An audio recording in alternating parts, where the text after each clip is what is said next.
Yes, Jeff is so happy. We're doing math. That's dope. Jeff loves math. Jeff is a math man. Oh, I do need to clear the queue a little bit because we did just do Measons yesterday. Jebediah, if you show up on the stream, Jebediah, I will hop into yours next. But for now, I'm going to help out Becky. This is for you, Jeff. This is for you, Jeff. Give it up for Jeff, dude. Thank you, Becky. Yeah, okay, here we go. I might need help solving this one, actually. Because I have to remember, like, how to deal with complex numbers. You know, spoiler alert, they're complex.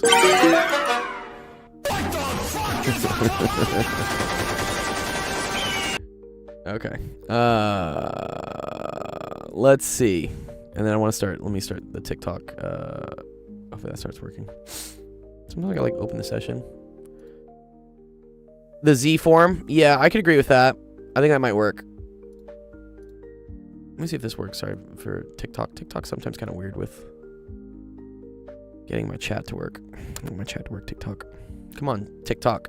Be nice. We actually did really well on TikTok last week. I hit almost like 30 viewers, consecutive viewers, which is like insane. I think I have to like click on this maybe. Maybe it'll get it. There's my chat. I see my chat. Just come on, girl. Be nice. Whatever. It'll show up at some point. My homework has a problem just like this. Oh, uh-oh. Okay, maybe we'll help you out with it then. Okay. This is the first 2 parts of a question with more parts. If you're vibing with it, I can resubmit the rest. Okay, nice.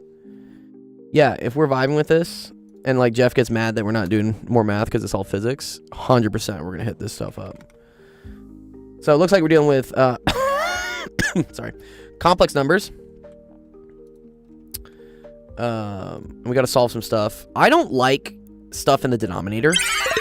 No. It's usually a bad thing. Maybe this relates actually to what Zach's going to go over tomorrow with fractions. Also, shout out to Don. Don's great. Nice. Don, you're in school, obviously. You're in grad school, so I know your streaming schedule is probably not as regular as it used to be because you got like homework and stuff. But let me know if you want me to like add you to this calendar. I know technically Penn Center owns it, but I think like me and Zach are the only one that uses it. Because I'm trying to like refer more people to times where other streamers are streaming. And to me, it's like the most up-to-date thing. Rather than me having to constantly go into Twitch and like switch my schedule. Like I can see it on Google Calendar and I just move it around. Just like, I can't teach today, I can't teach. I can't teach, I can't teach. I just put it on. Multiply both sides. I agree. So, well, also this to the 3rd power, dude. This is kind of gross. What do you want to multiply both sides by? By this, you think? Solutions are denoted by Z0. You know what I see though? Isn't this already something cubed? This is already a cubic, no? Yeah, cool. Yeah, thanks, Don. Yeah. Yeah, I'd love to like just to tell other people because I sometimes have to stop streaming. I'd love to say like, hey, this awesome guy Don is streaming like tomorrow, like in the afternoon. Go find him. And they'd probably find you. Okay. So let's see. I feel like this is already a cube though, right? So we can rewrite this as -2m by its conjugate. Yeah. All you need to do is show that the constant term is real. What's the constant term?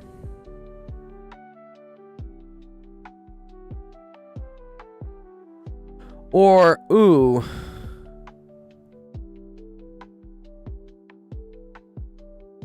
Bro, last time I did this kind of math in 2020, 2025, my brain is smoked from the Zaza. What's the Zaza? Excuse me.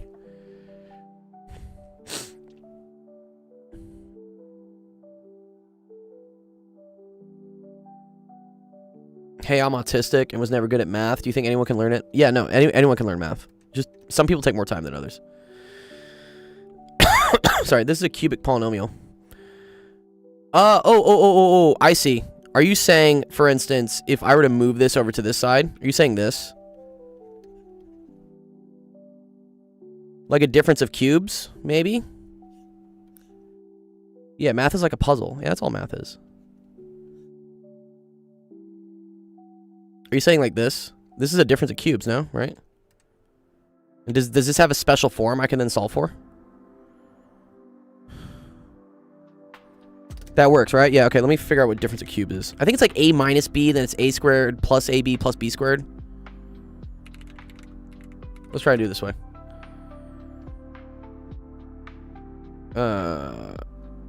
It's just an idea. I don't know, it might be wrong.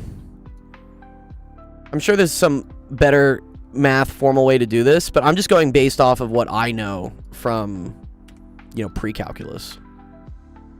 It should work, right? Yeah, right? Okay. So yeah, anytime you have something cubed minus another thing cubed, right? We can write that as the two things differed from each other. So I can say this is the same thing as z minus 2m over 1 plus the square root of 3i. Math has many solutions, that's true. Minus 2m, so that's plus 2m. Okay. I know this has to equal 0, right? And then we have a squared. So that's going to be z minus 2m. I don't like this last part. I think this last part is ugly. Really not nice. Plus, so that's... Yeah. Well, it's actually going to be minus then, right? Or... Let's do it this way. What's up, Ruth? I'm going to flip this. So instead of z minus 2m, I'm going to do 2m minus z. As like a way of absorbing the minus sign, right?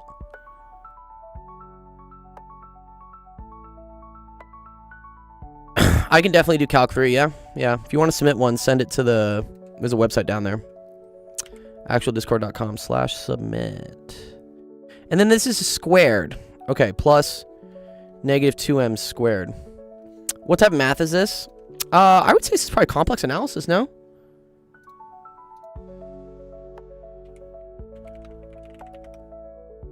I'm sure AI can do this 10 times quicker. I mean, the same way like a forklift can lift weight a lot more than a human can, but you don't get stronger from using machines, so. You have to actually do it if you want to build up brain power. Calc is short for calculator. Arkin says, what's functions? Go check my TikTok. I literally have a video on functions. I believe they're microwaves. Okay, so let's look at this one. So I have to have this is equal to 0, right? I can do truth tables, yeah. Let's do. So we have z minus 2m over 1 plus the square root of 3i is equal to, so minus 2m is equal to 0. And sorry, what are we looking for? Express z, not z in terms of m. Oh, okay. Oh, okay. This isn't bad then, no, is it? This isn't college, bro? Oh, okay. I mean, this is TikTok, technically. Social media. So let's move this over. Let's multiply that by this. And then we technically got to add 2m, right?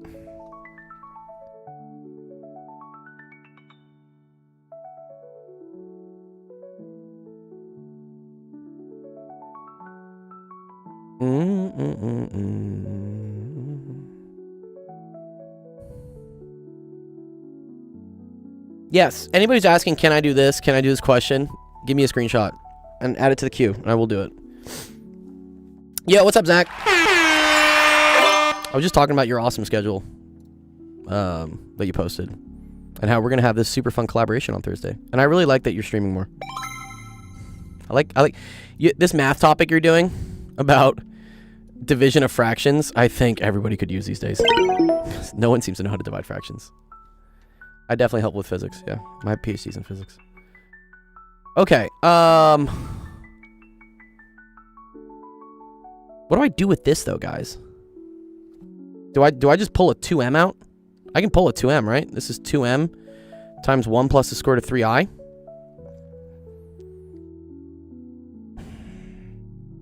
But then this one is going to be kind of a mess to deal with. Here's the problem. Yeah, let me show you guys. Plasma physics. That's my field of study. Show it. Show it, he says. Show the question. That's the question, guys.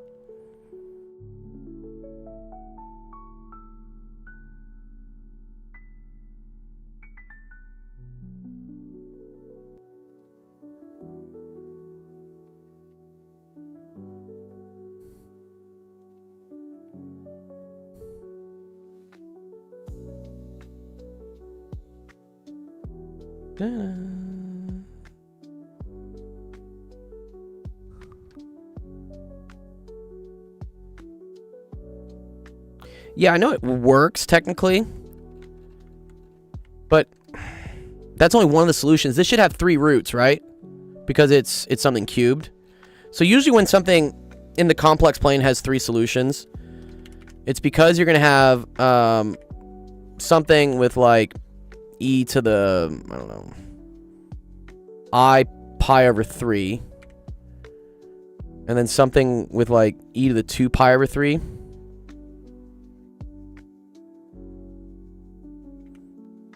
And then it's like e to the 4 pi over 3, or maybe it's this. Is this how this works? How do the solutions work for this? I think you want 3 roots, right? Or wait. I think it's the original one. Right, it's this. And then cube root each side. I think that's kind of what they want, because I think they want this. Yeah, 120-degree rotations, exactly. So this should be e to the I times the 2 pi over 3. And then this should be e to the I 4 pi over 3. And then this is e to the 2 I pi. This is Pete God's work, yeah. 1 plus I square root of 3 cubed simplifies a lot. Okay, well, let's... Okay, so, you know, sometimes we go down a road, and it's not the road we want. Because I'm seeing this is getting a little bit too complicated, so let's do it the other way. Good job, Jaro. Appreciate the slang. Okay. So, we've already analyzed it. This is the same thing as negative 2m, all cubed. So, if we take the cubed root of each side, right? Here, let's just, like, call this thing, I don't know, let's call this, like, x. Let's call this, like, x, right? So now I have x cubed is equal to negative 2m cubed, right? And then if I take the third root of both sides, right, we should get that x is equal to negative 2m, and then there should be 3 roots, which would be e to the pi I, and then this is going to occur at, right, at 0, 2 pi over 3, and then 4 pi over 3.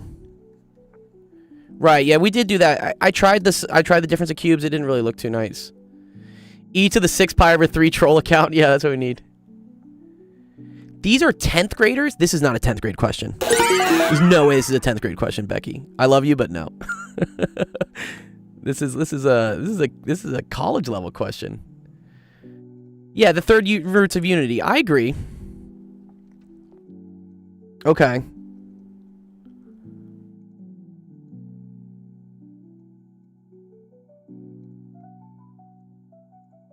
Okay.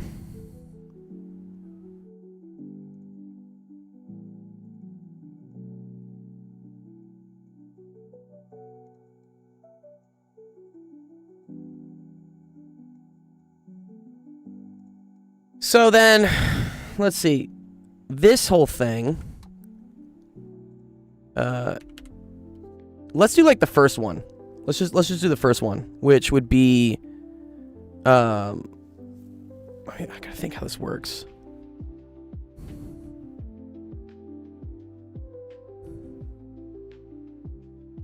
E to the 2 pi over 3. Oh, but we can put, okay, look what this is, chat, watch. I'll do up to like diffy q, really. Okay, this right here, right, this solution is the same as, if we were to put this in like real and complex form, right? E to the 2 pi over 3, this is the same thing as this being 60 degrees, right? And if this is 60 degrees, then this side will be square root of 3 over 2 in the complex plane. And then this will be negative 1/2, right? So let's just look at the first one. I don't really care about the zero solution. That's like whatever. Let's look at the first one, right? Which is when we're looking at 2 pi over 3. Okay, so in that case, x is equal to negative 2m. And then that's going to be negative 1/2, because that's a real part, plus the square root of 3 over 2i. Nice. Okay. And then x we know, right? That was equal to this whole thing here. So what? We had z minus 2m over 1 plus the square root of 3i is equal to this. Negative 2m. Oh, brother. This is so cool, actually. This works out really nice, Becky. Because look, you can pull a 2 out of this, right? Pull the 2 out. Now this cancels. Right? So you're just left with negative. And then this was plus, right? Then I can distribute the negative back in. This becomes plus. This becomes minus. Right? I think so, yeah, no?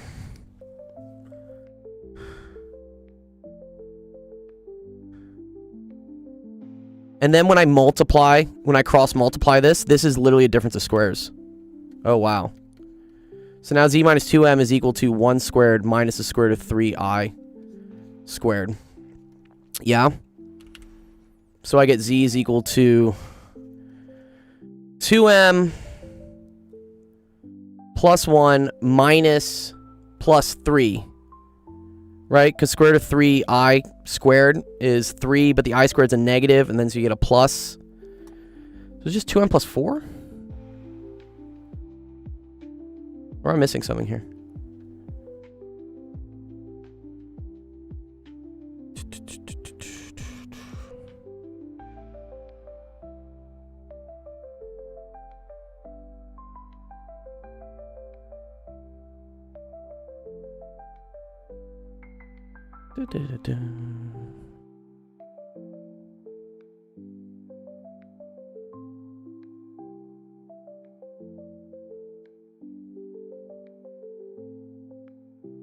Bro says omega squared, and 1. Well, I think it's 1 omega and omega squared, right? So this right here, that's 1. This right here is omega. And then this right here, sure, is omega squared. You have to do for the other 2. I feel like I'm close here, dude. Right now?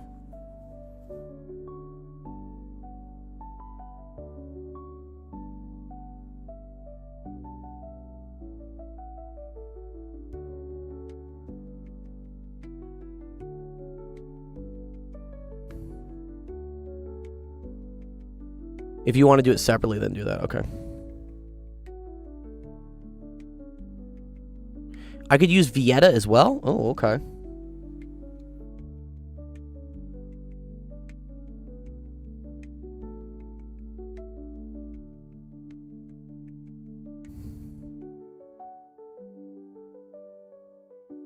Yeah, okay.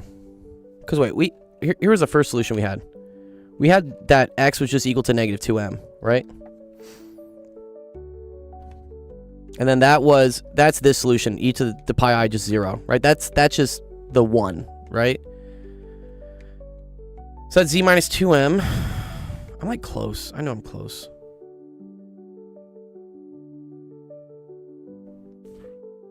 Well, that's the next part.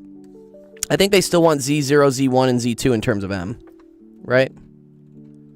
The Mathematic Fanatic. That's a cool username, by the way, bro. I like that. Okay.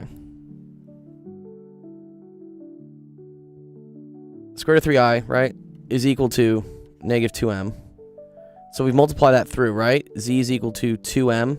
And then it's minus 2m.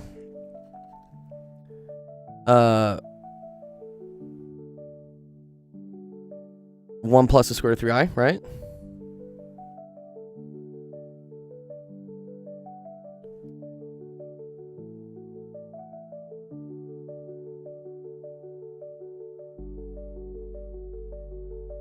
What's up? Thanks, dude.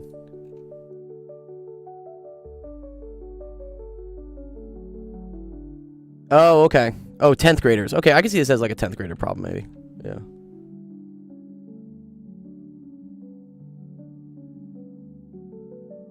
Yeah, right? Okay.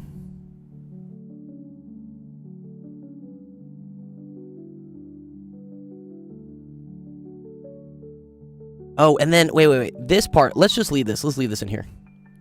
Right? This was the either e to the 0, or let's call that a different thing. Let me call that, maybe, do I want to call it y? Let's call this y. Yeah, here.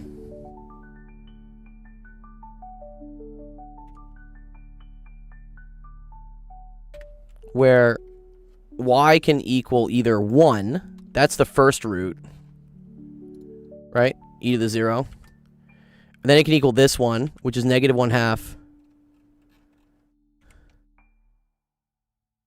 plus the square root of 3 over 2i. Or it can be negative 1/2 minus the square root of 3 over 2i. Right? We agree with that?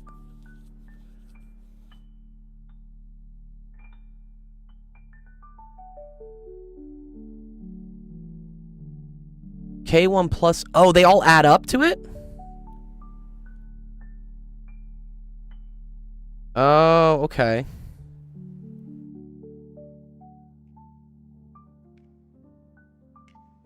Nice. Is that right? It's the summation of all of them? I guess so.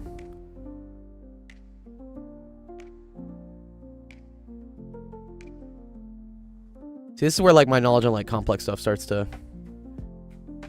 Oh, okay. Yes, okay. 1 plus omega squared is equal to 0.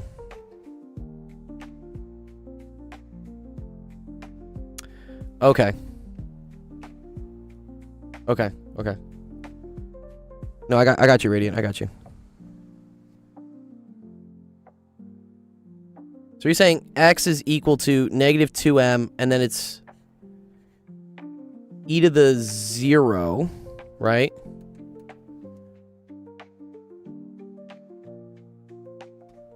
I don't see where you're adding them together either. I think what's happening is... This is the little part of complex analysis I don't exactly understand.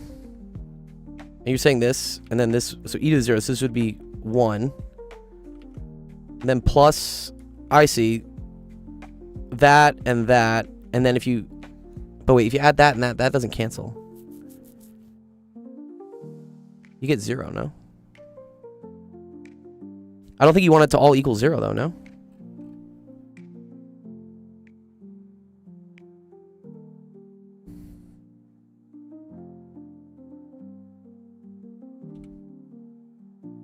Did you try factoring out? Yeah, we did. For here? Yeah. Yeah, I don't think you want them all to add up to 0. I think we're finding 3 solutions. So in the same way that, I mean, let me show the basic version, right? If you say like x to the 3rd, is equal to like negative 1, right? Isn't that, sorry, x to the 3rd is equal to 1.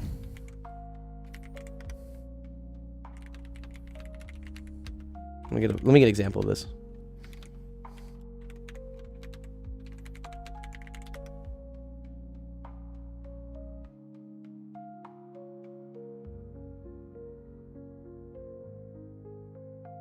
Yeah, so say you have this. X to the 3rd is equal to 1, right? You can move this over and say this is x to the 3rd minus 1 is equal to 0, and then you can factor that as a difference of cubes to solve. But I think the fancier way to do this, right, is to identify that you have a solution at e to the 0, right, which is just 1. So x is equal to 1. And then the other solution this works...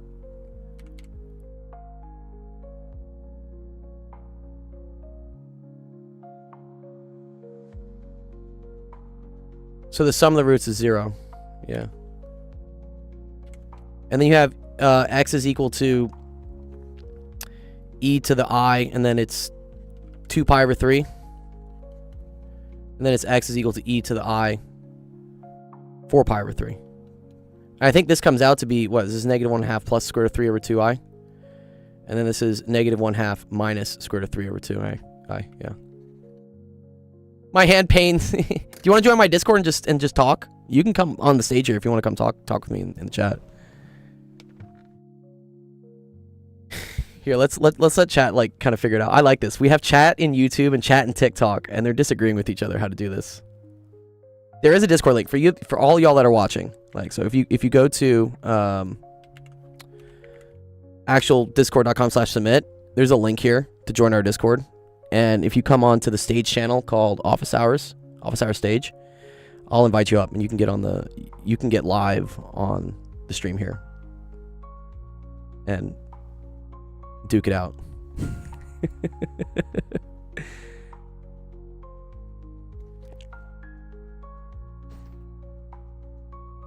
I think this is the same thing. I like to look at parallels, right? If I have just x to the third is equal to 1, right? If I have just x to the third is equal to 1, I figure out like the base solution, e to the 0, and then I figure out how many rotations it would take to also get back there. And with e to the third, you get, 3 times around. So that's going to be 2 pi over 3, 4 pi over 3, and eventually you get to 6 pi over 3, which is just 2 pi. Yes, if you have a question with any other stuff, please feel free to submit a screenshot of it. Yeah. Right? And so that's what I see here. This is a similar situation of you have x to the third is equal to negative 8 m to the third.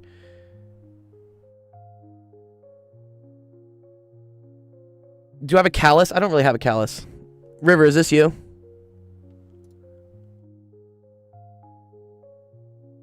Let me know, River, if this is you. Dude Waldo. I got a couple people in my chat now. You're on YouTube. Okay, cool. Here. You want to come speak? Just be nice. Don't get me banned on Twitch. All right. All right. What's up? What's up, River? Hello.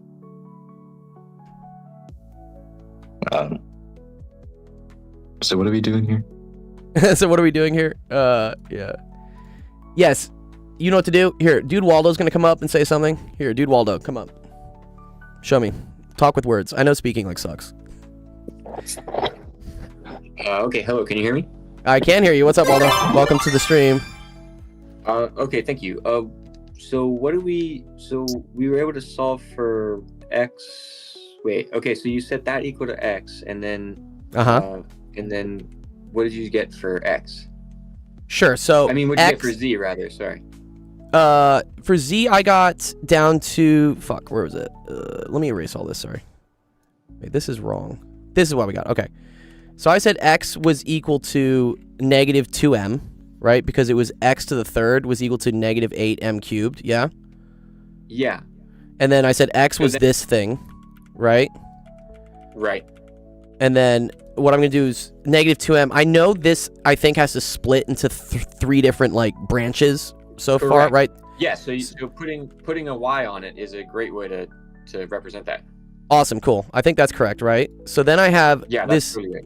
negative 2my, and then I'm just going to multiply this on through the other way, right? Yes. Right? So let me think how this works, sorry. Yeah, wait. X is equal to negative 2m. So then I'm going to do negative 2my. And then this is all multiplied by 1 plus the square root of 3i. And then this is all, then I'm going to add the 2m over, right? Yes. Okay, cool. All right, good so far. I'm going to erase this real quick. Okay. And now I think I want to pull out a 2m. So I'm going to say... Yeah, that is a good idea. I think so, right? Yeah, okay. And then this is... what's this going to be? Negative y times 1 plus the square root of 3i plus 1, I guess.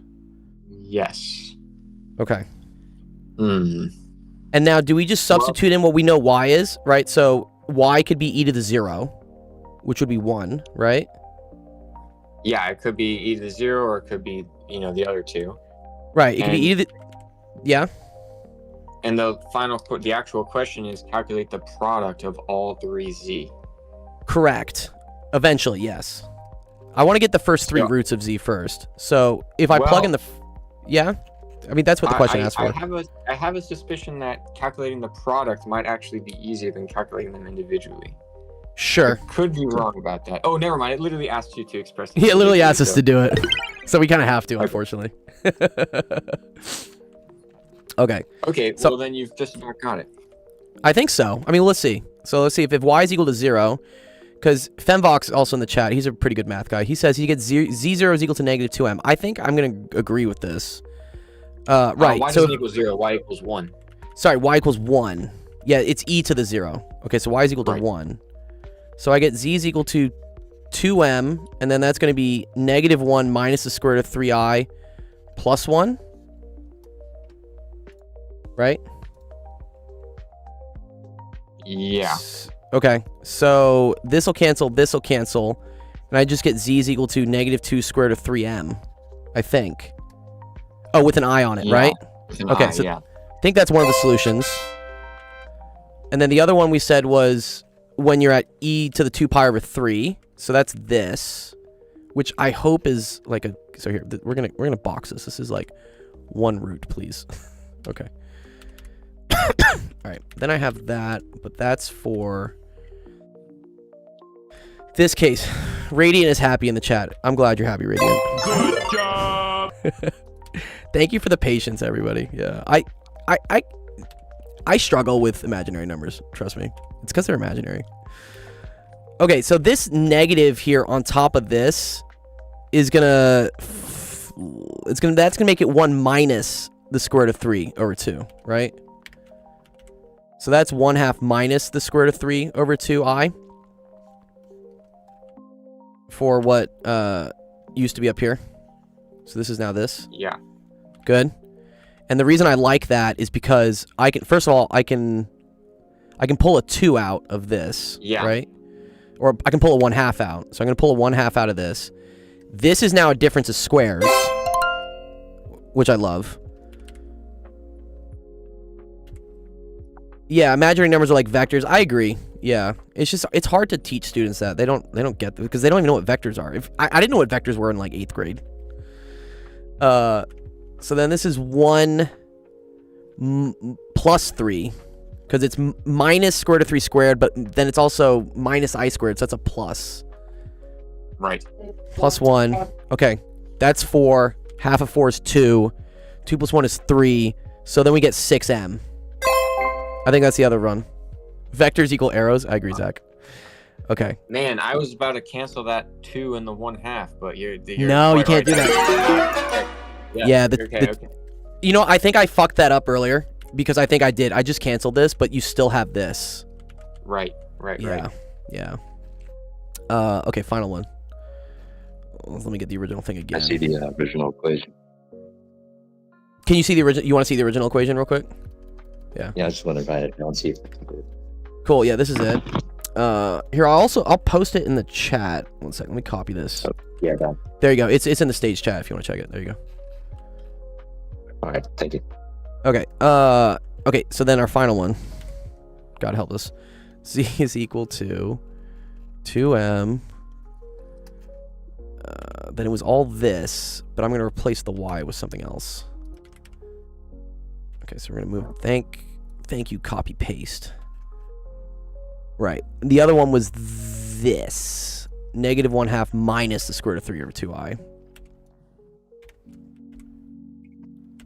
Okay.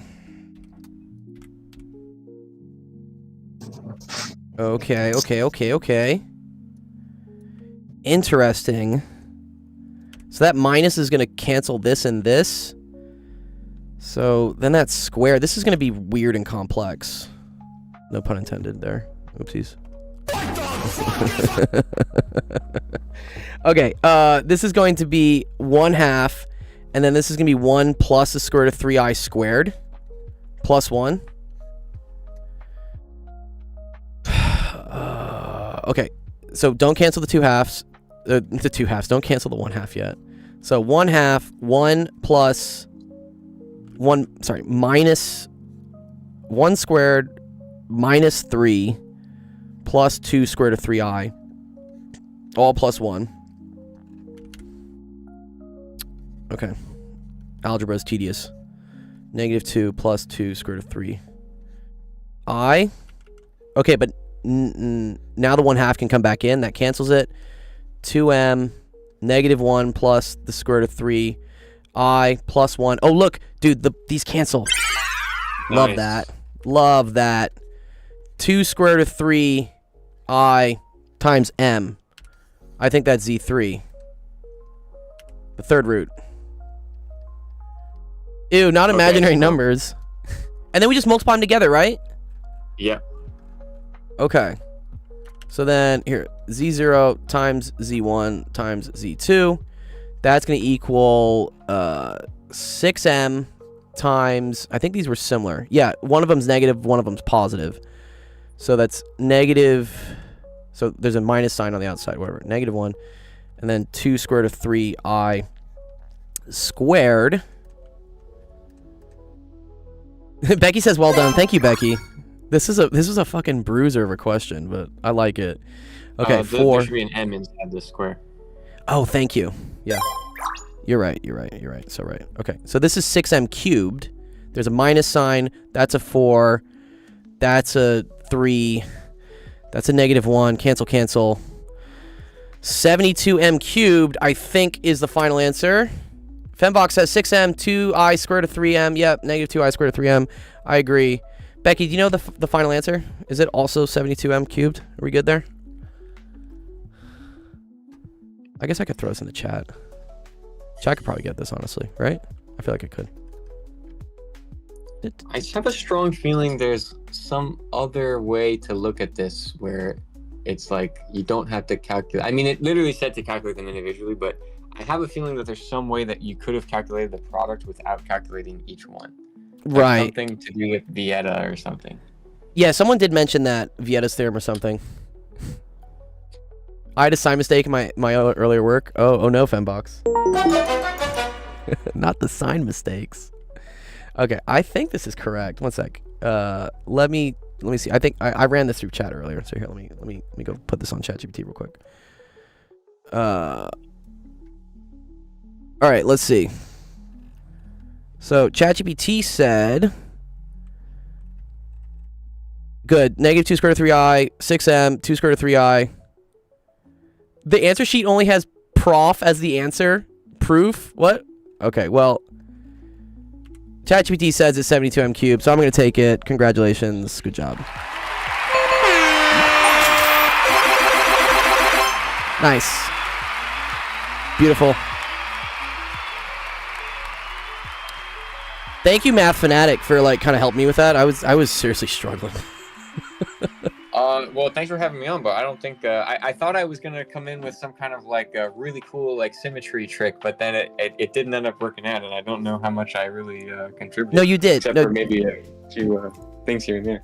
you helped me out with the but minus yeah. signs for sure and stuff. Yeah, no, I appreciate it. Yeah. Minus signs, no problem. I can handle those. Good. Love that. Okay, thank you. You're very welcome. Thank you, dude. Awesome. Sick. So see, yeah, that's a great example of when chat can help me out because I'm struggling. I can do almost everything, math, physics, whatever wise, but then we get into like certain topics in math, especially complex stuff that, oh man, it just boggles my brain. Sorry, how long is that question? I don't know. I mean, this question took us, I think, almost like 40 minutes. But that's because I was just fumbling the bag for a while, to be honest. It's really only a 2-question thing. I think someone in my chat could have solved it in like 10 minutes, but I wanted to be able to do it. Yeah. Complex analysis is my favorite topic. A beautiful... So complex analysis is the last class I took in my like PhD math. I have a PhD in physics, but that was the last math that I took in that like trajectory was complex analysis. And I had kind of a shitty teacher for it, which was unfortunate. but it is beautiful. I remember like you integrate like around holes and like poles and like residue theorem and all that stuff gets used a lot. That's why it's required in physics for you at least to go to complex analysis, because you need those tools. I never hit real analysis. I never hit discrete. And someone was asking me yesterday about, I think it was like a discrete math question. Where was it? Where was it? Oh, it was it this? No. Where was equity's question, dude, on the discrete mathematics? Oh. We did it. No, it wasn't decibels. Oh, it was this. This was the question. Something with like equivalence relationships. If equity comes back, I'll bring this up again. Maybe I'll get one of you math people in the chat to come up and explain it, because I don't know discrete math. But if he's here later in the chat, I'll do that one again. Let's see. The next one I have is from Indians fans. It looks like it's a physics question. Should hopefully be a little less painful. Thank you, Becky, though, for that question. No, I appreciate it. I learned. I relearned what this nonsense is of like dealing with things in the imaginary plane. You submitted the rest of the question? Cool. All right. Yeah. I'll take a look at it after this one. Let me feel good about myself doing some physics first. Physics is like the I don't know, it's like my self-esteem booster. I am tutoring, but you can also get tutored for free. Yeah. Anyone watching here, yeah, there's a website, actualdiscord.com/submit. Go to that website. It's right here. You can just type in like a username or whatever and drag and drop in a screenshot of any sort of question you want me to go through. What's useful, like help me help you, is anything that's like on your homework, anything that's on like a previous test or like a practice test coming up. If you show me a screenshot, that's all I'm asking you to do. I'll do the rest of the legwork. You just have to give me a screenshot. I'll be able to tell really quickly what level of math or physics or science or whatever you're in, and then I can help you learn it. Yeah, don't do JEE problems, please. No. I will attempt those, but I will toss them pretty quick, because JEE problems are just painful. Yeah, I don't want to do JEE stuff. That just makes me feel depressed. Yeah. Yeah, again, ChatGPT can do all the work, but you're not gonna become a better person from letting someone do all your work for you. It doesn't work like that. I mean, it's a great check. Like we did it today. You know, we went through this whole question and I didn't have a solutions for the last part. So I just had ChatGPT do it, and I checked to make sure that, you know, chat solutions were the same as my solutions. And they were. And so because they're the same, I'm pretty sure I did it the right way, you know? That's a great way to use ChatGPT. I did go to UT Austin. How do you know I went to UT Austin?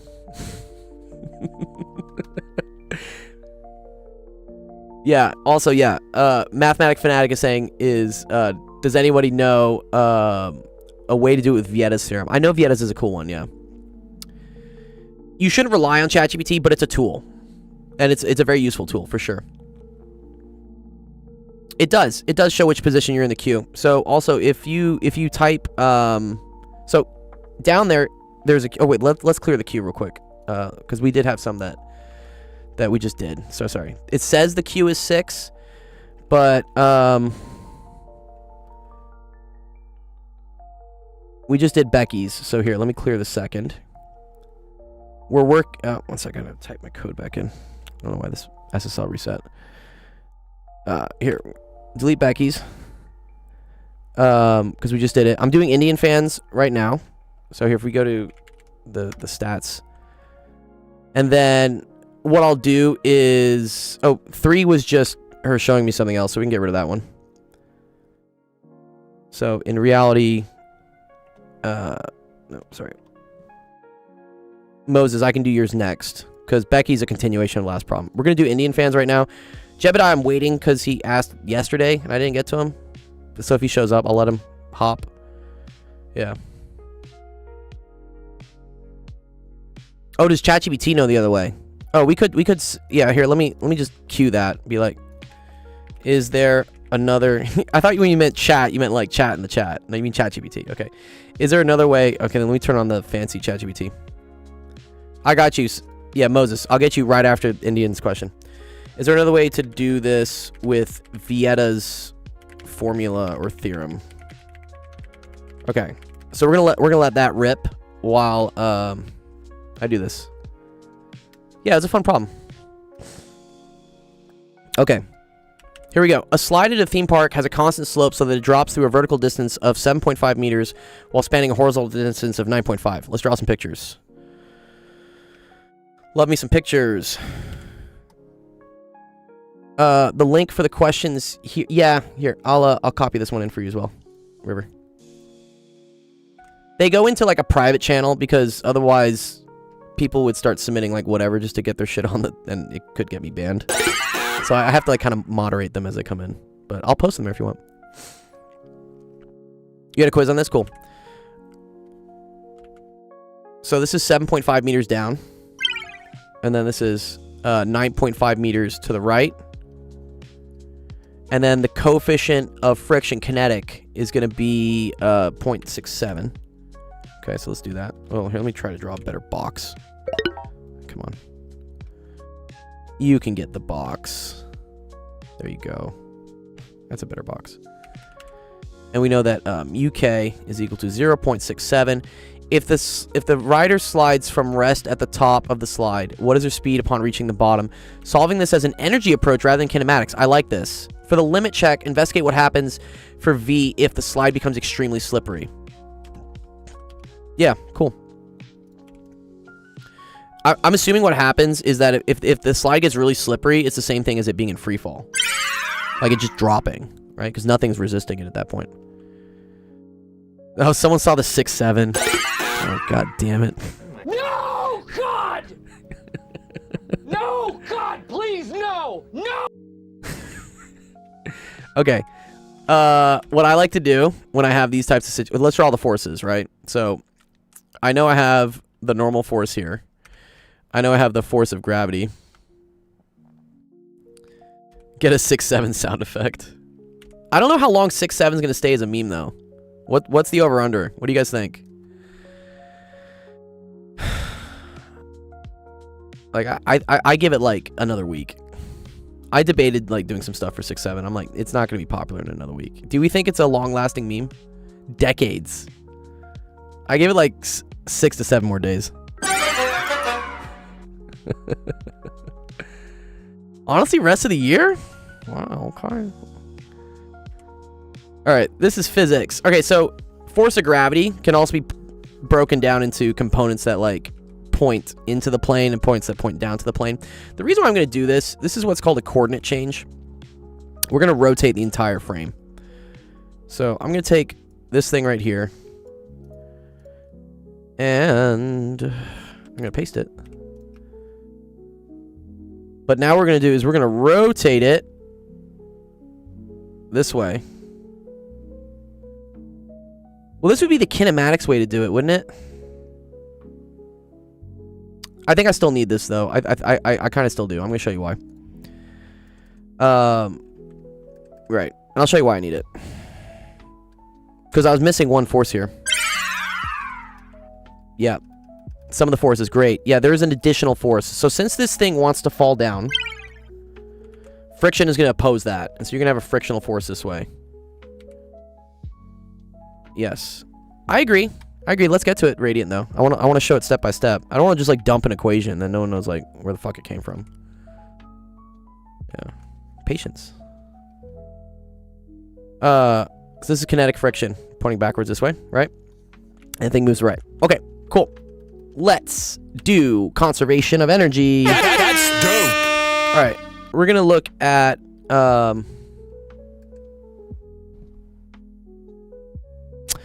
It can, though, Radiant. It depends whether you consider the amount of force in the direction of the distance or the amount of distance in the direction of the force. Yeah. I'm going to find the work done by friction. But I still need the y component, right? Okay. So, let's look at the different types of energies you have, all right? Energy. So, we have kinetic, which is going to equal to 1/2 mv squared. But at the beginning, right, we say it starts at rest, right? So this is going to be equal to 0. Goodbye.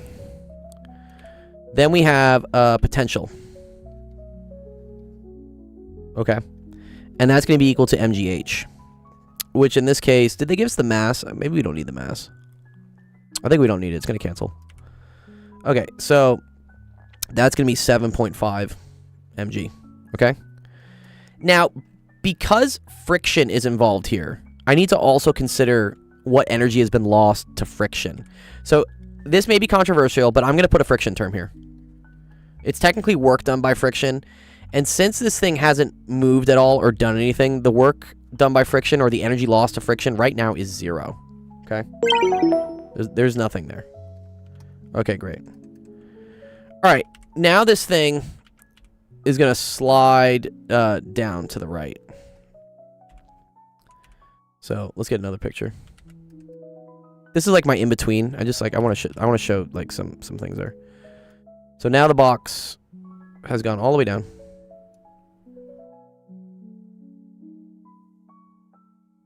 It is a lot like 6-7. You're right, dude. It is.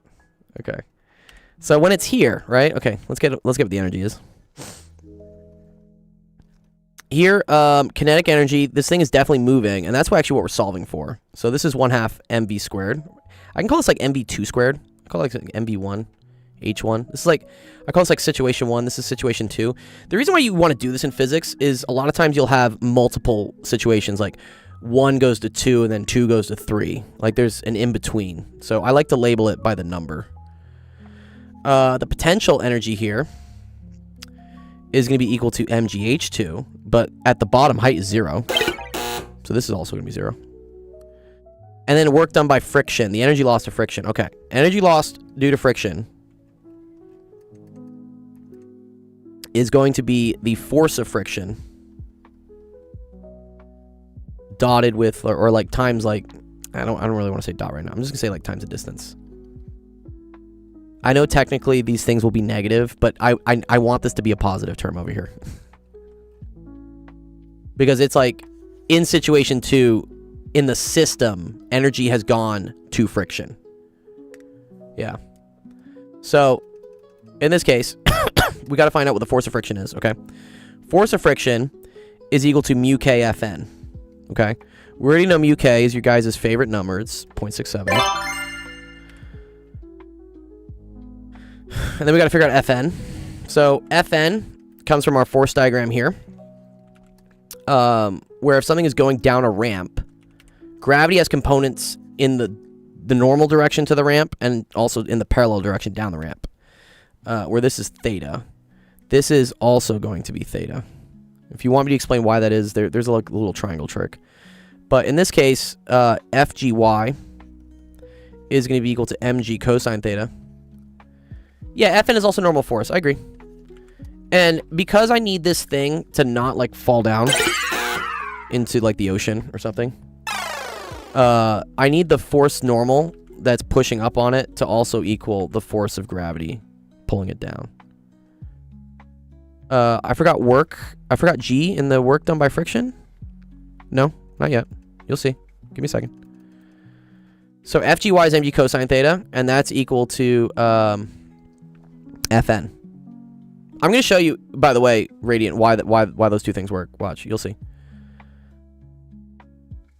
So, I told you it's 0.67. Okay. So this is going to be mg cosine theta, right? And then that's times the distance. Okay, so the distance we got to get to is like a little bit tricky here. So I could get the distance by the Pythagorean theorem. I kind of want to show it with like sine theta, honestly, though. Terminal velocity is when you have like air drag. I want to do it with theta because I want to show you guys. There's something cool here. So, okay, if this is the hypotenuse, this is also the distance that it travels in the direction of friction, okay? And in that case, we say that like sine theta is equal to 7.5 over h. Drag out entities, right? I could do the Pythagorean theorem. Totally could. I want to use sine. I want to show you why. It's kind of cool.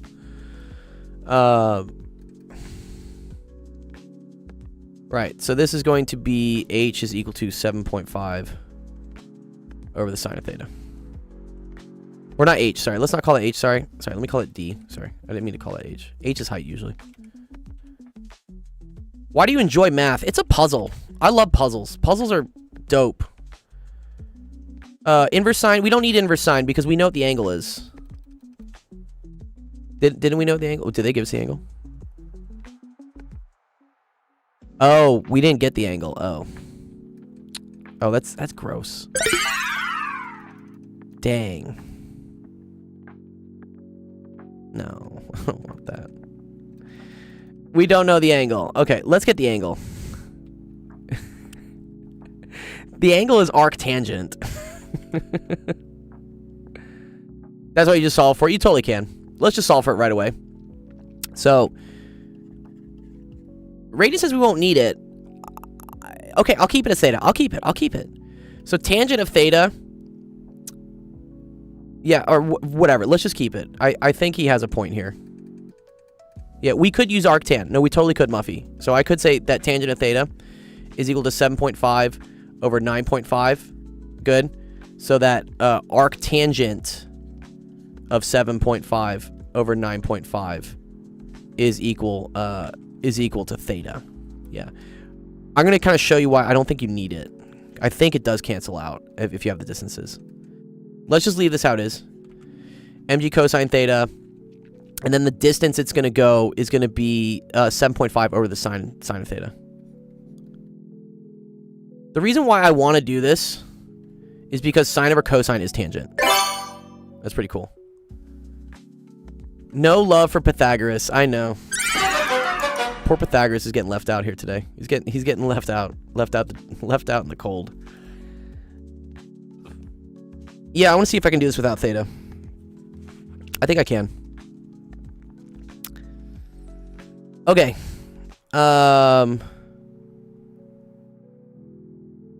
Cool. So this total energy has to equal this total energy. So this total. Yeah, mg cosine theta. Yeah, watch. So this is 7.5 mg is equal to 1/2 mv squared. And then plus 0.67 times 7.5 times mg cosine theta over sine theta. This is why you can get away with not doing the angle. Cosine theta over sine theta is a. If you got a question, yeah, submit a screenshot. I'll do it down below.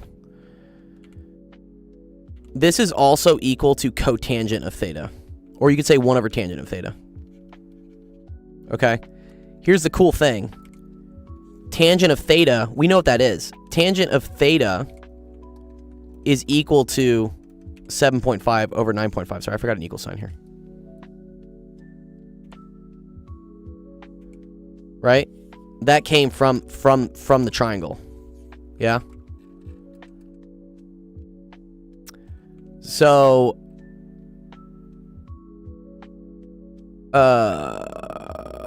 so 7.5 is on the bottom, and this is what I'm going to talk about. Why also the gravity argument kind of works too. So you're going to get 1/2 mv squared plus 0.67, 7.5 mg. Well, also first of all the m's cancel. Let's just get rid of the m's just to make life simpler real quick. All right, mass goes away. I don't care about mass. That's why also they didn't give it to us. And then 1 over tangent theta is going to be 7.5 over 9.5. Right? Am I doing this right? Yeah.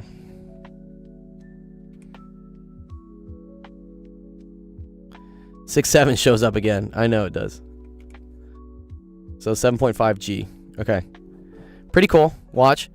This will cancel with this, right? So then you're left with, let's move it over, right? So 1/2 v squared is equal to negative. Sorry, negative. Let me. I don't like putting negatives in the front. We're gonna say 7.5.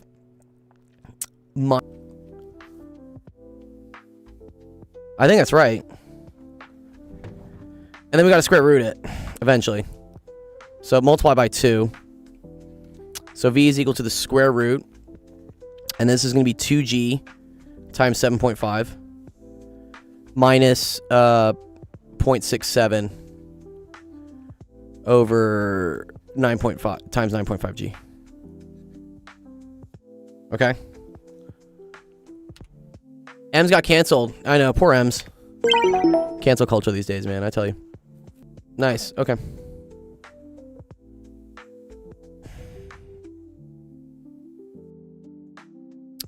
Yes, thank you. Thank you, Femvox. Good catch. Yeah, I almost forgot the 2 in the last one. There's also a 2 here.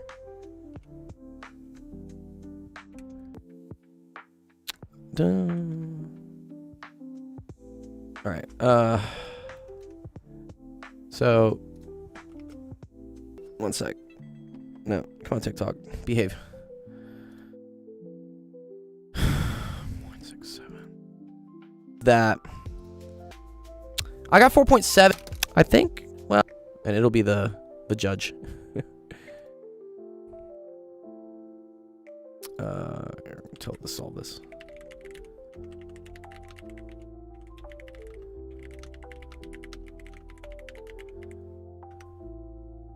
You're lagging like a dog on YouTube?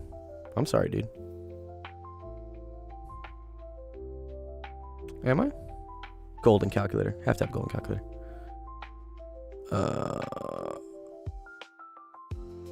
Yeah, one sec. I mean, YouTube sometimes fucks up. Laggy. Let me get rid of the calculator. One sec.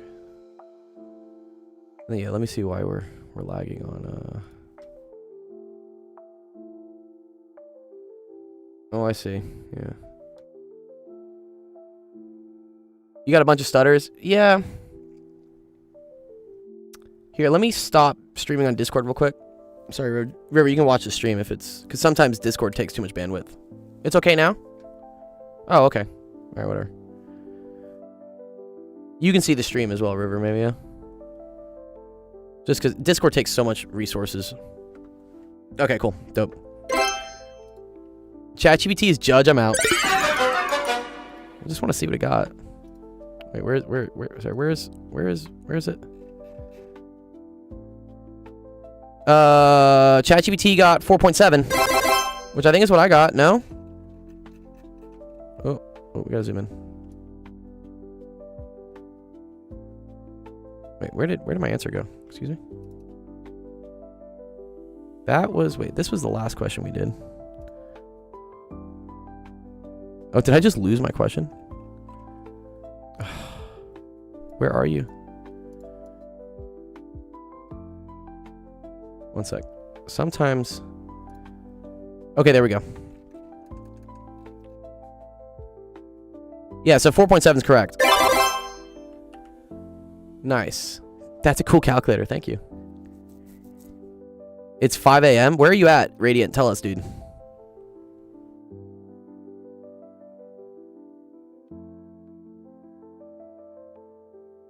I agree. Yeah, the key thing here is that, like, work done by friction is also seen as, like, energy, and specifically, like, change to mechanical energy. Okay, so they also wanted to see the limit check that if mu k went to 0. So, India. Okay, welcome, dude. Welcome, Beta. I've heard that Beta means, like brother or something over there. Here in the U.S., calling someone Beta is, like... Offensive. Oh, did someone get baby voice going? Thank you, Zach. Okay, now you're gonna hear me in a high-pitched voice for like 30 seconds because someone bought a filter on my Twitch. So this was square root of 2g. Remember this was the height, okay? And then this was minus 2 mu k. And then this was the length times g. Right? That's actually pretty cool. So if mu k goes to 0, right? If it gets really, really slippery. You say bye for brother? Okay, cool. This goes away. And look that you get the velocity is equal to square root of 2gh. This is the same velocity for something that's just in free fall. You can see this from kinematics too, by the way, right? Let's say you do this basic equation. X equals x naught plus v naught t plus 1/2 No, I don't want this one. Sorry, not with t. I want this one. V squared is equal to v naught squared plus 2a delta x, right? We remember this from kinematics. So if something's in free fall, just being dropped, v naught 0. Acceleration is g. So you get v squared is equal to 2g delta x, where delta x is going to be the height. And look at that, v is just equal to square root of 2gh. Yeah. It's the same thing. So yeah, if it's really slippery, it looks like a ball that just got dropped, and it's free fall. Now math is fun. Nice. All right, good job, guys. Good question.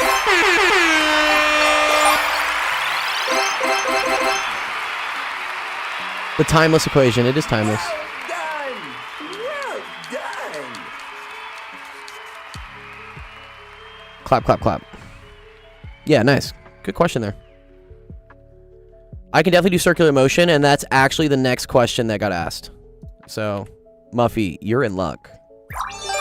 Because Moses has literally asked me a circular motion question. And that's... Yay. Yeah, nice, right? Yeah. This is a great example. Again, if you want help, be like Moses. Be like Indiana. Be like Becky. And send me a screenshot. Because, yeah, now I'm going to mark that one off. Because we did that one. Sorry, where is mine? Also kind of like fighting a cold. This is annoying. Where is... Oh, there it is. That's what I need. Okay. Alright. So, we're going to get... Indian fans, we did your question. So, put that one out. We're going to do Moses's. And then we can continue on with complex with Becky if we want. Or if somebody else... How do you send screenshots? Good question. So, there's a website here called... if you just go to actualdiscord.com, it should take you here. You could also do actualdiscord.com/submit. Either one of those should work. But this is the web page where just type a username so I know whose question it was, and just drop a screenshot in, and then it gets added to the queue. Aquamanian says, "You go, bro. This is actually productive rather than scrolling around getting brain rot." Yeah, I know. That's dope. I keep telling the people that come here and like troll me, they're like, "Stop yapping, bro." I'm like, "Keep scrolling, man, dude." I hope you enjoy the feet pics. Gonna get you really far in life.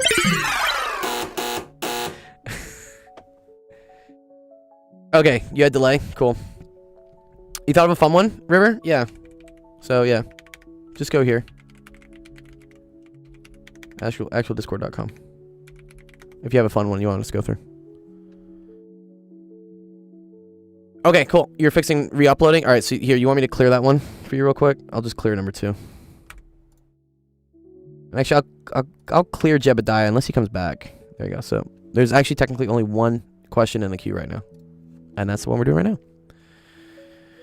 Okay, what is the maximum speed with which a 1,200 kilogram car can turn around a radius of 90 meters on a flat road if the coefficient of friction between the tires on the road is S? This is a great question. I've done videos on this on YouTube. I will explain it now. Well, here, I'm going to show people if they want to, just a little shameless promotion here. But if you go to search, and then I think I made with some Ukrainian animators that I went over like how centripetal motion works, and this is the cool thing. So here, actually, you know, I'm going to steal this video just so I can like show you like some of the what happens. Okay, so anytime something moves around in a circle, okay, what ends up happening is here. Let's get past this stuff. Yeah, this was like the question, but let's talk about this. So anytime something moves around in a circle, it has a speed, right? And let's remember that speed is a scalar. It's not a vector, right? It does not have direction, okay?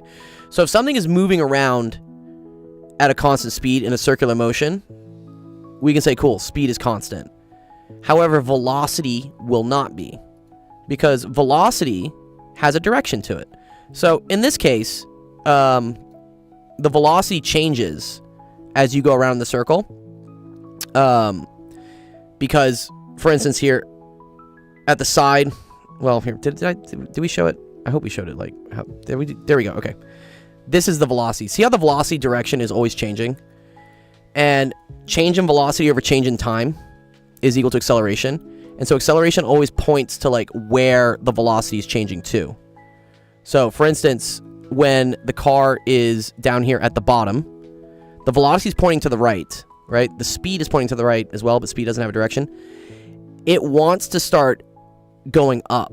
So that means the changing velocity, which is the acceleration, has to also point up. So I'm waiting for myself to like talk. Come on, keep going, keep going. Okay, there we go. So this is the acceleration. The acceleration always points perpendicular to the velocity, which means it always points inwards.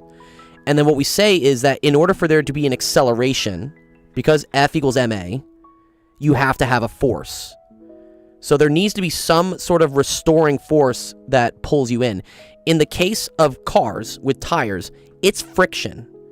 So friction, you can see here, this is really cool. On like an F1 car, it like moves back and forth. Like the friction is like just oscillating and wobbling like crazy.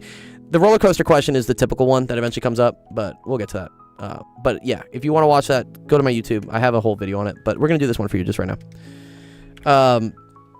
Okay, so let's say we got a track. I got a car. And here, let me make this a solid car. This is car.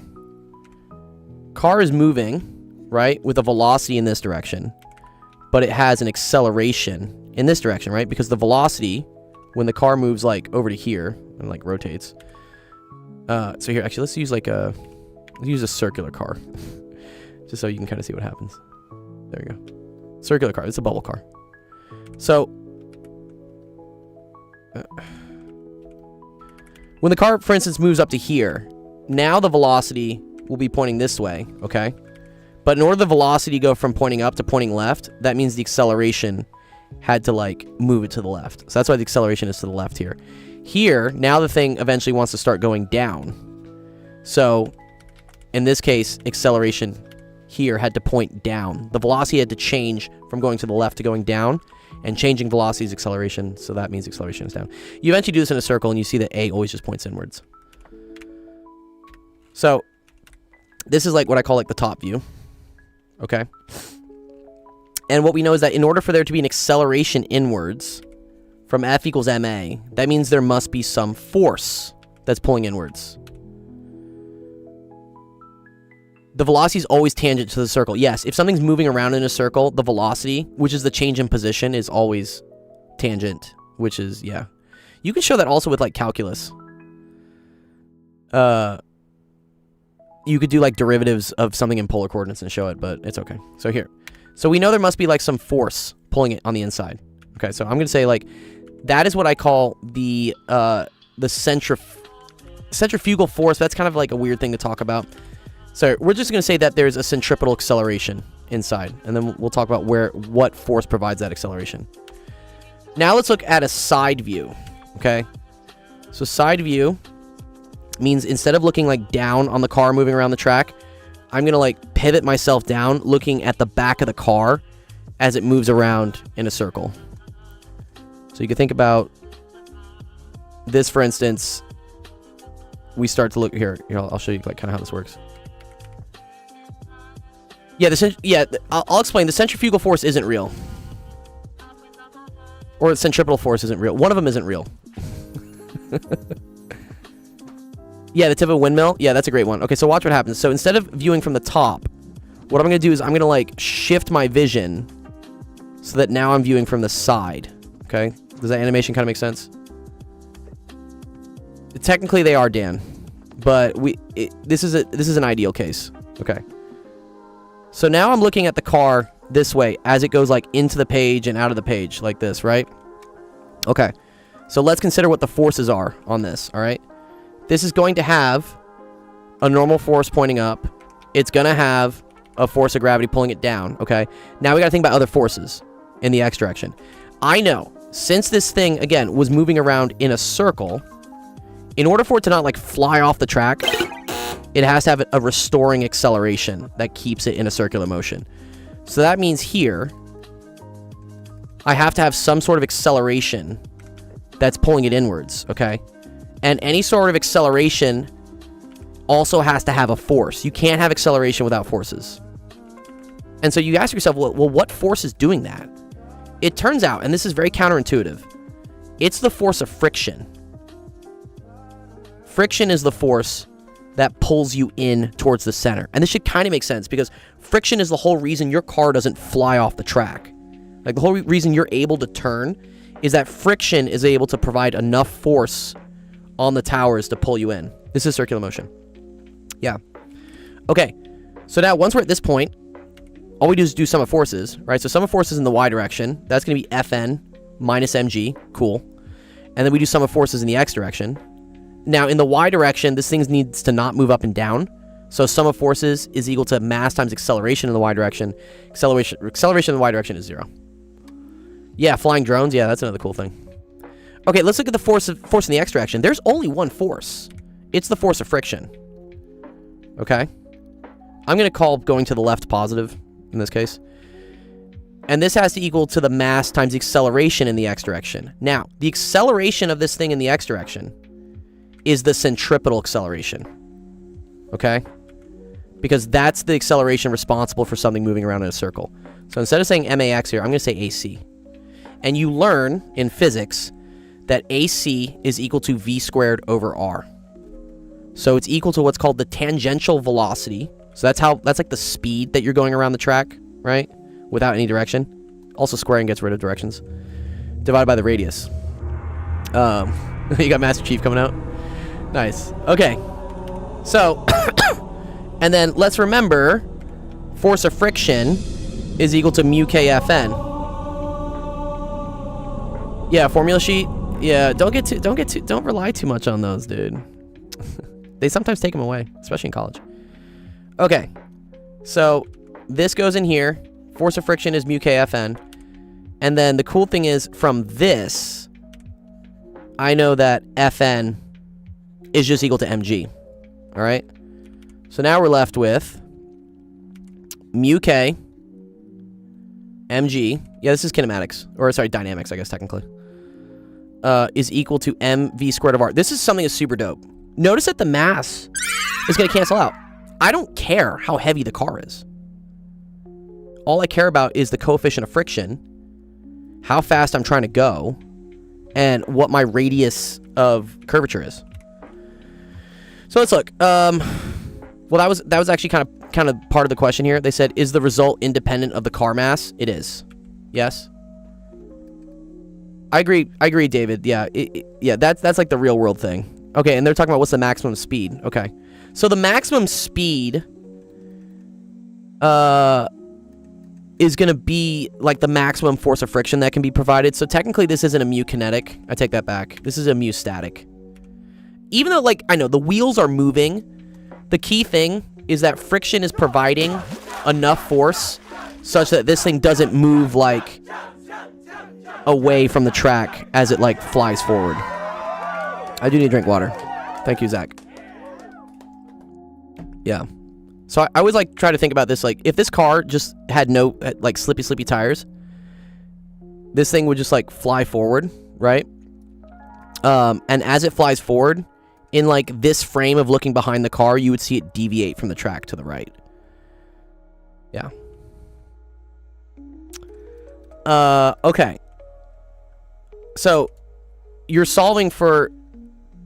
Yeah, if you speed up, it'll drift out, right? Because this is the maximum amount of frictional force that can be provided. Yeah, dude, 6 weeks are nuts. I taught a 6-week physics course at UCLA, and, dude, it was brutal. 5 days a week, hour and a half every day.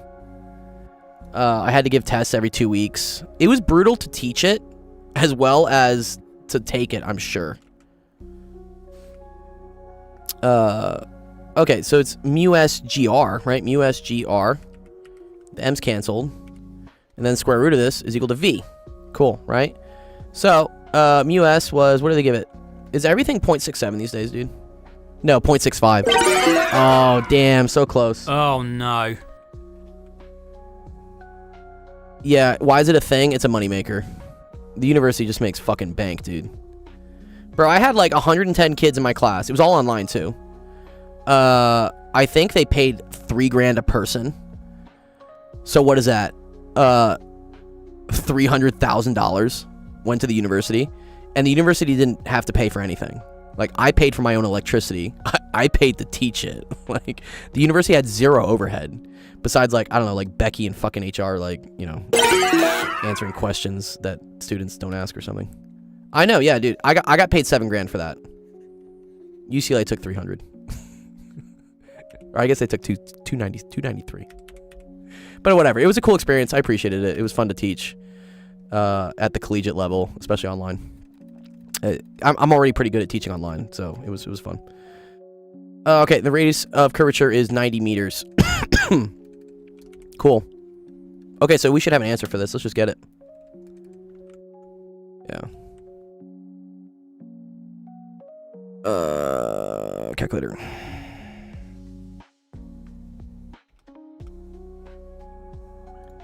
Square root of 0.65 times 9.8 times 90.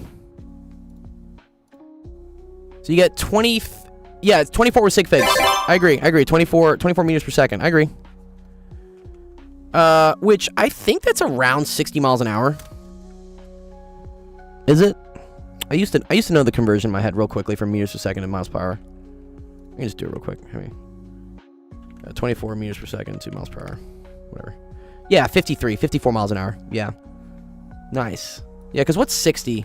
60 is 27. Yeah, that's the one I remember. Yeah, anytime you see 27, that's exactly 60 miles an hour.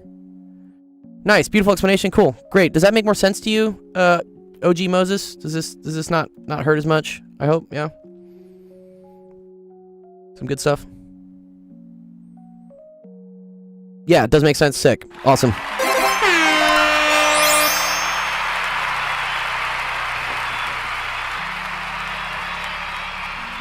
Yeah, I gotta practice some more.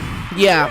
So again, if you want, I would highly recommend, especially if you're doing any sort of circular motion stuff, go do the question in my YouTube. On my here, I'll send you the link for it too. But yeah, if you go here to like centripetal, this question comes up all the time on tests. So this one, it's a 3-minute video, but this question about the roller coaster and how heavy the person feels at different parts of the roller coaster, and there's also like what's the minimum speed. Like this combines like kinetic energy, potential energy. Depending how mean your teacher is, this can definitely get covered. I'm speaking as someone who's written tests at the college level for this class. This question gets asked, so you should definitely do it. Where's my chat? Accidental send? Would you accidental send me kissy faces? Where's my chat? Yeah. Here, I'll post this link in here.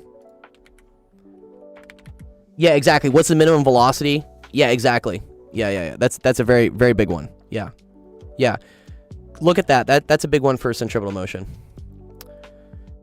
You just had the roller coaster one. Yeah, surprise. Surprise, motherfucker.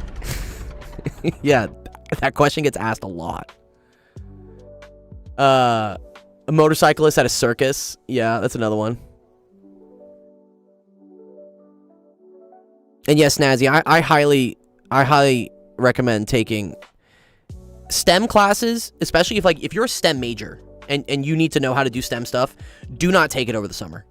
I don't care how smart you are, unless like you already know the class and you're just trying to knock out the credit so you can get to the next class. It's very difficult to learn like completely in 6 weeks. It's very difficult for me to teach in 6 weeks. And I'm someone who's been teaching for like 15 years. I have a PhD in this shit, and it's still hard. So I can't imagine how hard it is as someone who's never seen it to learn it in 6 weeks. And I guarantee you, I put a lot more effort than most teachers do into like summer courses. So please, if you have anything like critical for your degree and it's in STEM, do the full 10-week like semester course or quarter course, whatever it is. Don't do it over the summer. Yeah, I wonder too. Again, if you're just knocking it out, say you're a pre-med and you just need the physics credit for like whatever to like get to the next step, you want a challenge and you want to really test yourself, cool. But if you're a physics major or you're an engineering major or you're in any sort of major where like you're going to actually need the physics you're learning, I do not recommend doing it over the summer. Just don't. Yeah, dude, it was brutal. The last week of the physics 1 course was like the first week of the 8-week. Yeah, and then you're taking something else concurrently. Yeah. Don't do that. Oh no. No. Yeah, don't take 2 courses that overlap. Yeah. Yeah, the true reality. Yeah, no, I got you, dude. Yeah. I mean, I'm not gonna sugarcoat shit. Like, that's just what life is. Do I teach Orgo? Not really. I can teach Chem 1, Chem 2. Orgo, I took in, like, high school. I don't know how much of it I remember. And a lot of it is, like, really particular reactions and stuff. I mean, I like the mechanisms are cool. I like the kinematics. What is it called? Kinetics? Kinetics is cool, but yeah, a lot of Orgo is memorizing specific things that happen and, like, nomenclature and naming, and it's just gross. I don't teach it. Oh, nice. 18 miles per revolution.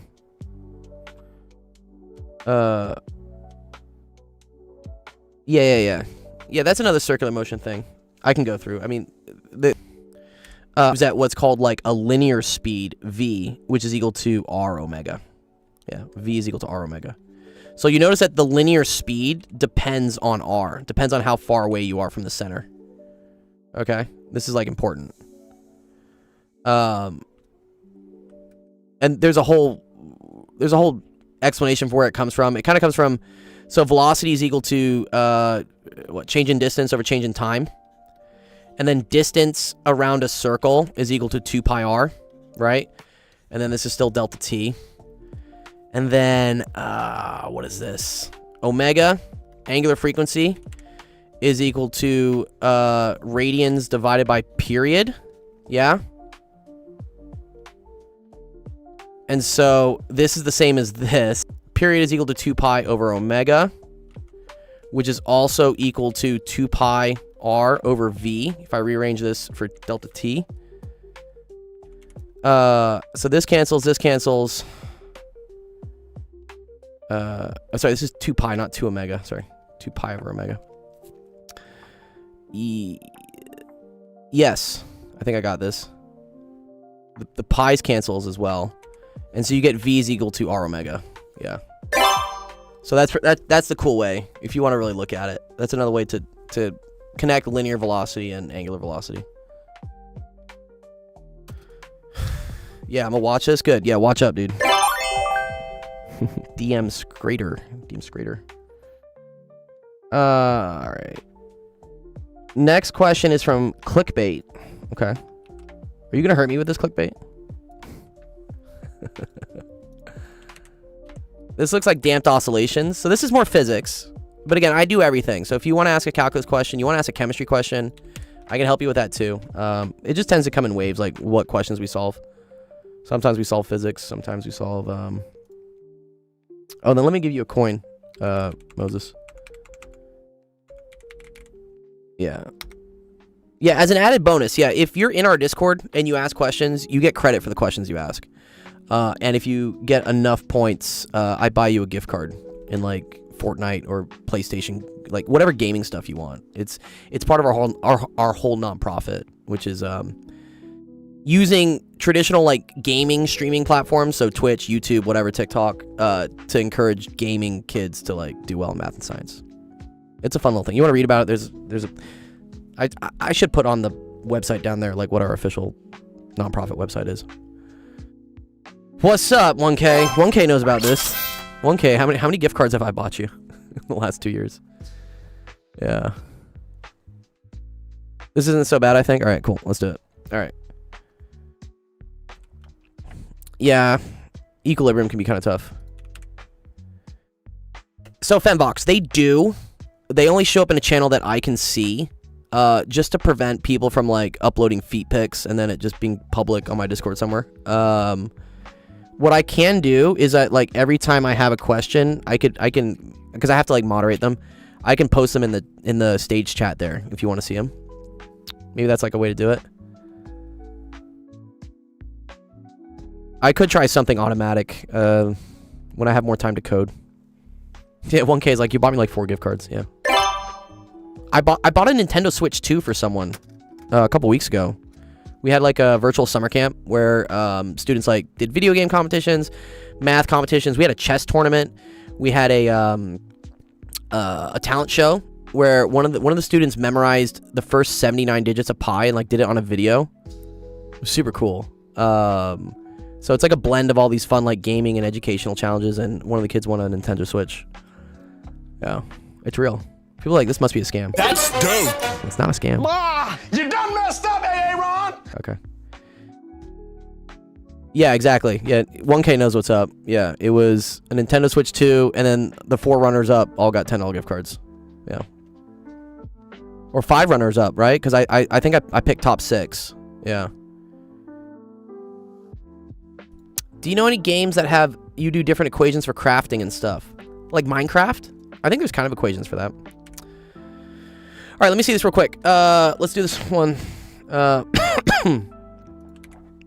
My body is fighting something.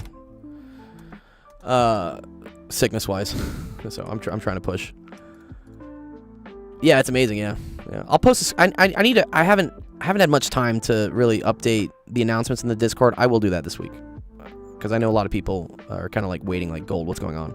I've just been on a mad push with streaming right now to get us to like full monetized level on YouTube, and I think we're gonna get it this week, which I'm so happy, because once that happens, finally YouTube starts paying us for these videos. I put out like 1,000. I have like 1.4 million views. I haven't gotten paid a fucking dime for it. And it's not me getting paid, it's like the nonprofit getting paid so that I can buy more kids gift cards. So we're close. All right, a fixed damping constant beta that is driven by a sinusoidal force of variable frequency omega show that the amplitude of the response is maximum when omega equals this. Note that so long as the resonance. Okay, so this is the classic way this works.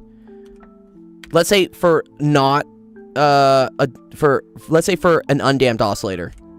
You know that for a spring, let's say for a spring here. Your aim got better? Nice. I need to get back into gaming. It's been a while. I've been in between jobs, so I'm trying to like figure my life out. Let's say something is oscillating on a spring, right? You know that there's always a restoring force on the spring. That's going to be equal to F is equal to negative K delta X. We do need equation 5.71, but I think we can rederive it here anyways. Right? Clickbait? I don't think it's that bad.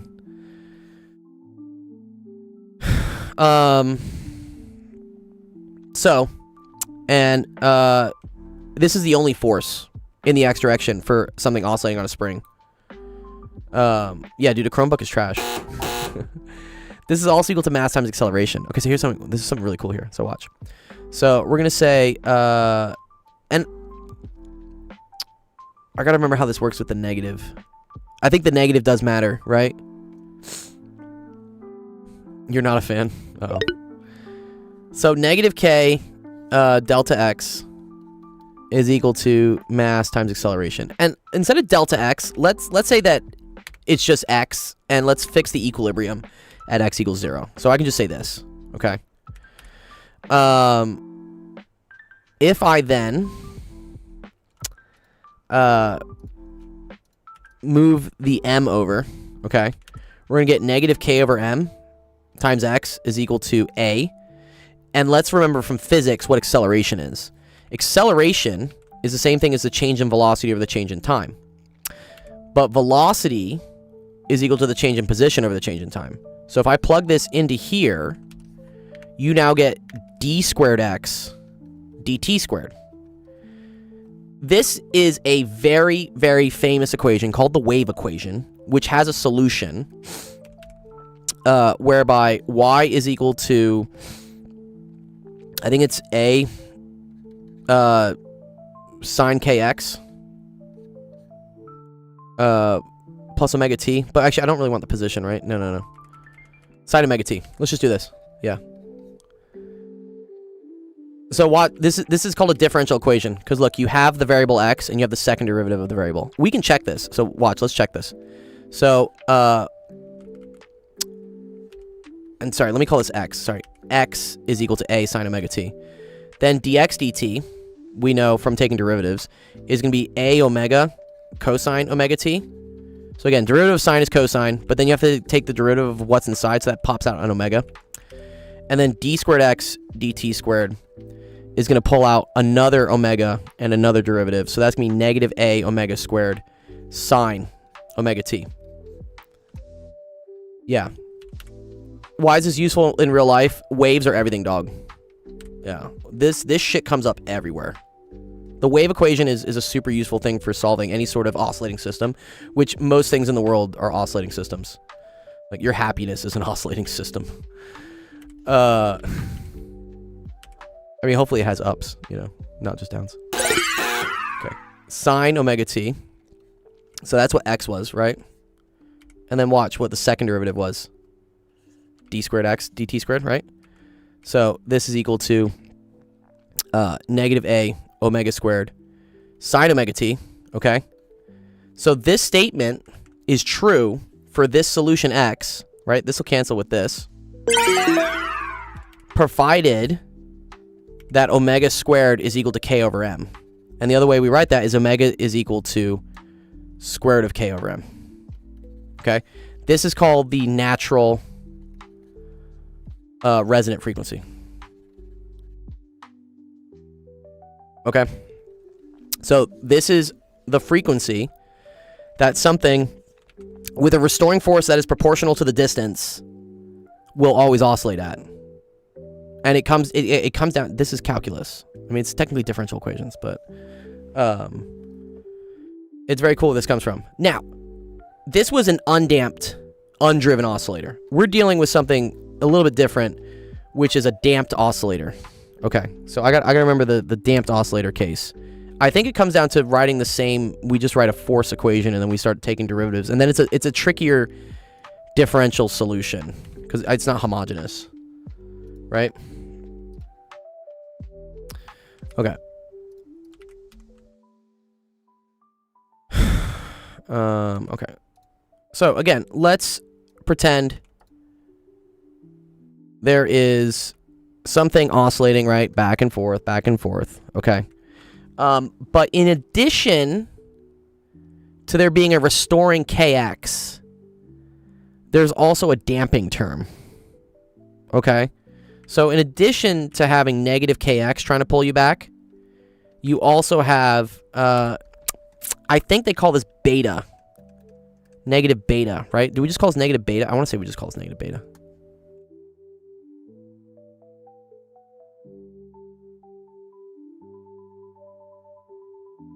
Okay.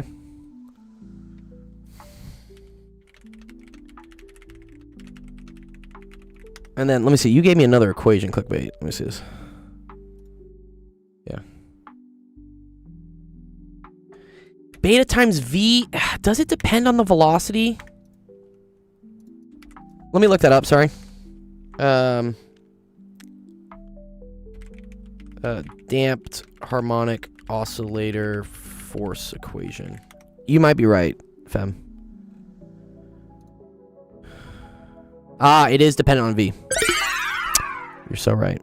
Yeah, it's CV, which I think we're going to call beta V. Okay, cool. All right. So yeah, this is beta V. Yeah, this is the drag term, right? Someone was asking me about like terminal velocity. This is the type of term that gets you like a terminal velocity. It's a drag term because it's dependent on how fast you're going. So this is also why, for instance, when you're driving a car over a certain speed, you start to really significantly lose gas mileage because the drag force of the wind starts ramping up like crazy. Yeah, you call it gamma. Yeah, that's another way to refer to it, Zach. Totally. Yeah. So, yes. In this case, our force equations is I'm going to have like kx, negative kx minus beta v is equal to negative ma. Sorry, it's equal to ma, not negative ma, sorry. Yeah, there's the equation we could use. Yeah, this is eventually, I think, what we want. Oh, they just want to show that it's max. Okay, well, this is just plugging shit in. I want to show where this comes from. It's kind of a cool derivation. Because the cool thing here is velocity is the first derivative of position, acceleration is the second.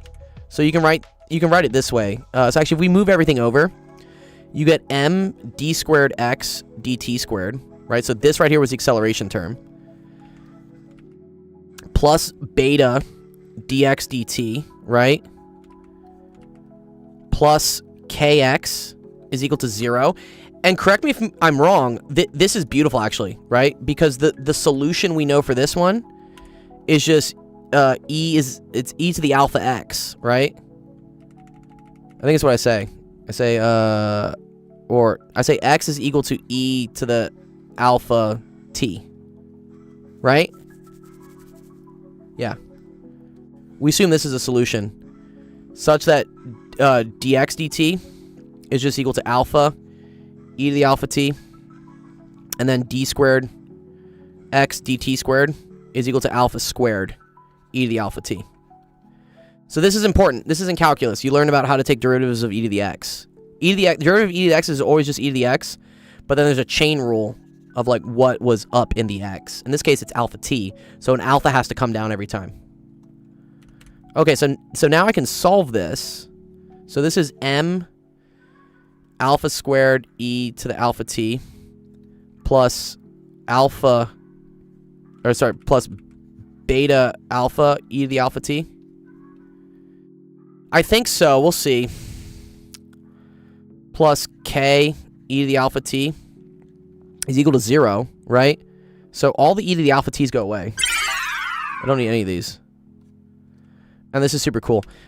Instead of alpha, I don't like alpha. But I'm already using x. Can I just use y? Can we use y? Let's just use y, please. Okay, cool. So my squared plus beta y plus k is equal to 0. This is a quadratic equation, right?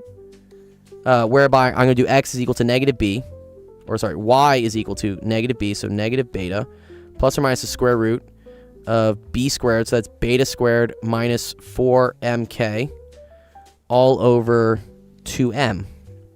Okay. And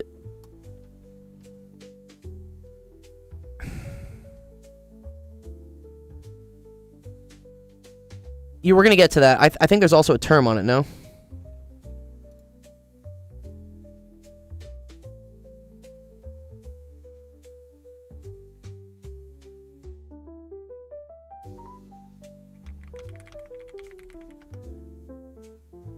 This works, yeah? Yeah, okay.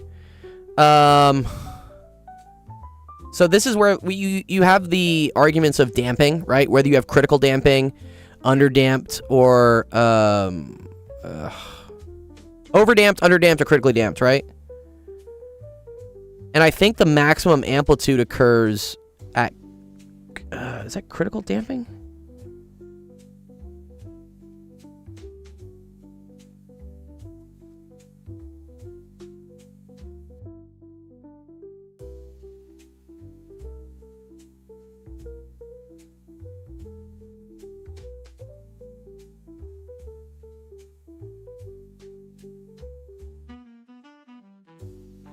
Let me read up on this, sorry. One sec. It's on I'm reading this on hyperphysics real quick. Let me show you guys. Where is it? This is it. Yeah, this is the damped harmonic oscillator. Okay. Yeah, this is right. This is this. Cool. And I think okay, where's the one I want though? Okay, here we go. This is the omega. Yeah, the characteristic equation. Yeah.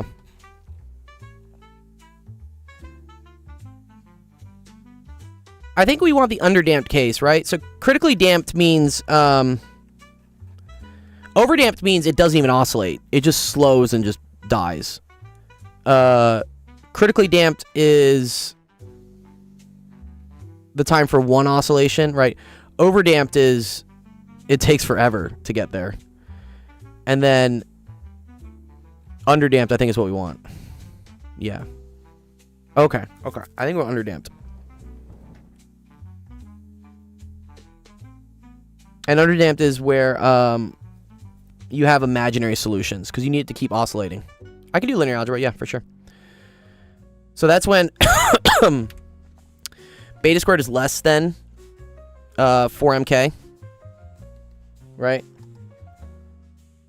And then is there something we call this?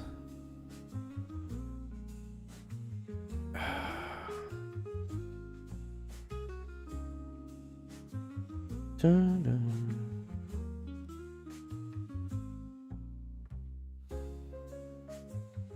And then wait, where's this factor of 2 coming from? Yeah, you're right. Oh. I call this 2 beta. Is that what I call this? Oh, is that the trick? Yeah, I think I get why he's saying this. This is 2 beta. This is 2 beta. So then this is 2 beta. This is 4 beta squared. Okay, I see. Okay, yeah, this is much nicer because watch, the 2's cancel. So you can pull a 2 out of this. 2's. Okay. So now you get y is equal to negative beta plus or minus. You're so right. This is beta squared minus mk over m. Okay, right. And this is, okay, so omega naught is this equal to the square root of k over m.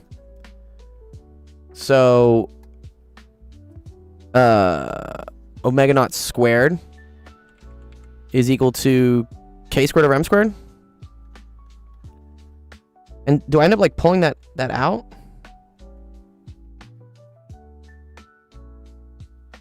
I think, there's also another m term in there, I think is what happens.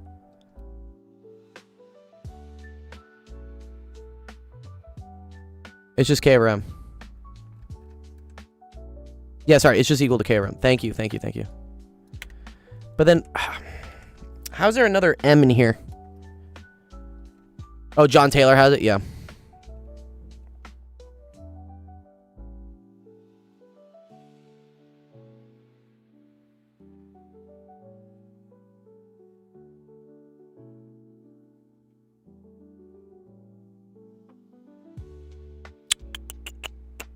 Oh, I think I see it. Negative beta over m plus or minus the square root. Pull the m inside. That's beta squared over m squared minus k over m. There we go.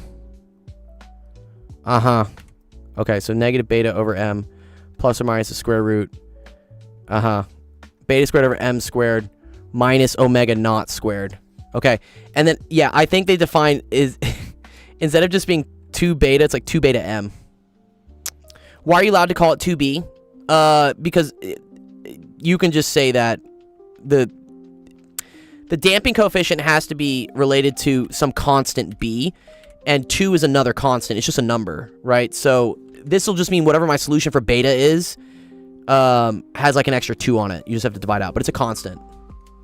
So you're totally allowed to just call it whatever you want, as long as you're multiplying by constants. And the mass is also a constant. So I think they call this negative 2 MB is what they do. Yeah. Because then this would go away. This would go away. And I think you get left with this. You get negative beta plus or minus the square root of beta squared minus omega naught squared. And this is kind of like the preferred solution, the way to do it. Okay. Yeah. Okay. And then when you have these types of solutions, this ends up equaling some like negative e to the negative beta t, right? This is the damping part. And then it's a cosine omega 1t plus b sine omega 1t. Where I want to say omega 1 is this. So omega 1 is equal to the square root of beta squared minus omega naught squared. Or wait, no. If it has to be less than it, then it's equal to omega 1. Omega naught squared minus beta squared. Okay. Anyways, the original question doesn't require this whole derivation. This derivation is cool. But if we want to just look at it, and let's see what... Yeah, you had the particular solution here. Yeah, okay, cool.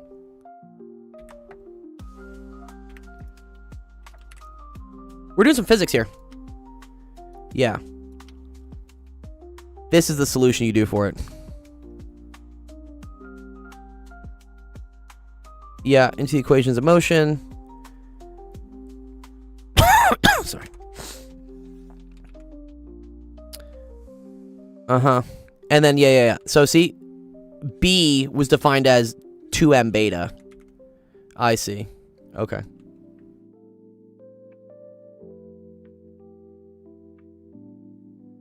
And then, where was this other equation we had that we were checking out? Wow, what's up, Obi? Thanks for the raid.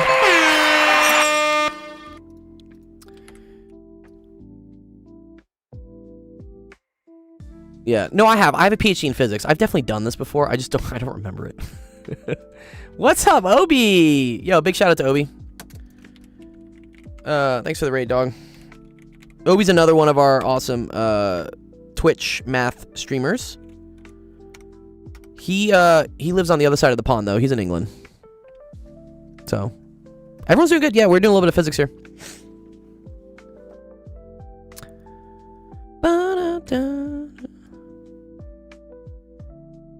Okay, I think here they just wanted to show that the intermediate value theorem. Yeah, I mean I have a video on it. Here, if you want to see it, I'm gonna send it to you. Or it's on my TikTok too, by the way. I think it's one of my top TikTok videos. The best way I say I can help you is for you to submit like a screenshot of a question that you want me to go through. Let's say like an intermediate value theorem question. So then I know what you need to learn. But I think I've literally done this question. Where is it? Here we go. This video right here. Here's how to make sense of the intermediate value theorem. This video has like fun memes and stuff, but it'll explain like where it comes from, where that big formal definition is, and then also I think I go through an example on like how to do it. So while I'm working through other questions in the queue, please like check this out.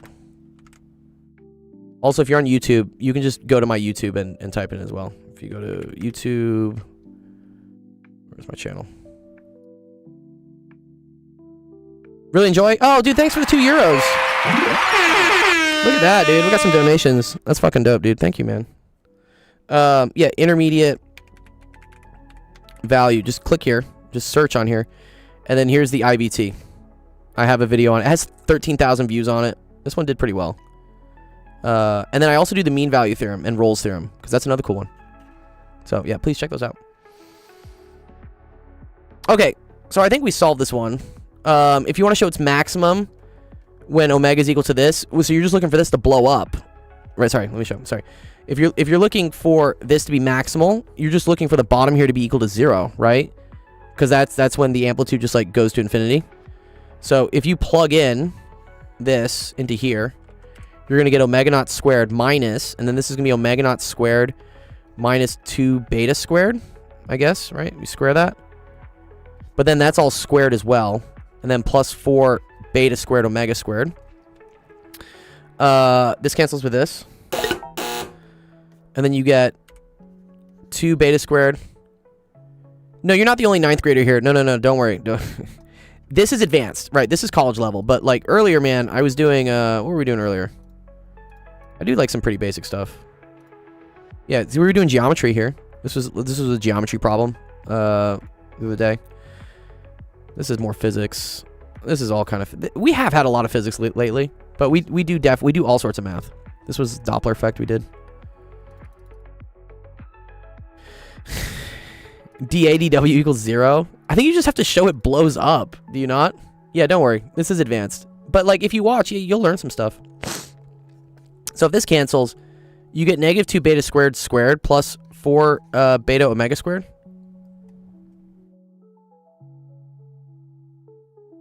Oh, change square root of 2 to 1 plus I when it's imaginary? Okay.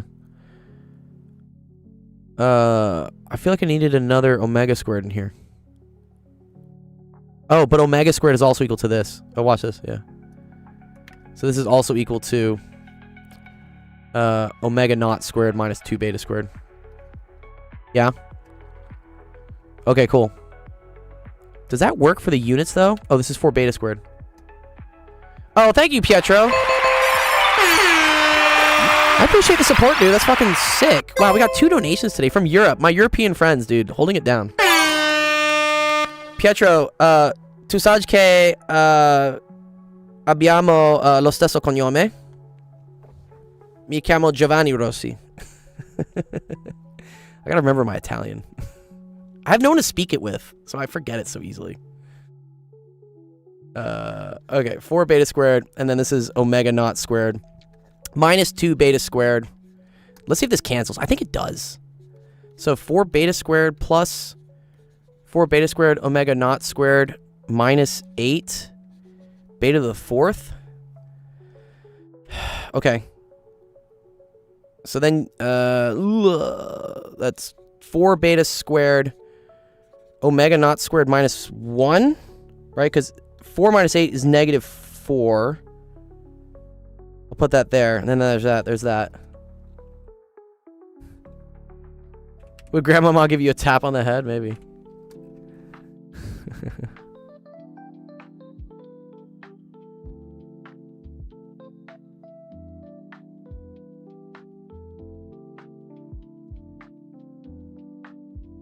Where is the root of omega? That comes from this. Omega is equal to the square root of omega naught squared minus 2 beta squared.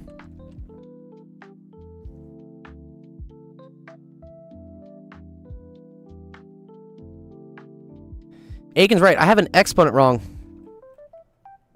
4 beta squared on the 4 beta to the 4th. 1 sec. Wait. 4 beta squared omega squared, right? 4 beta squared omega squared. Then omega squared would be omega naught squared minus 2 beta squared. So then if you distribute that in, shouldn't that be 4 beta squared omega naught squared? And this should be minus 8 beta to the 4th.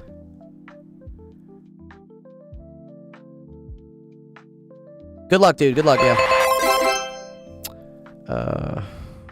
Oh. Thank you. This is 4 beta to the 4th. Thank you. Thank you. Thank you. Yep, you're good. You're good. Appreciate. Okay.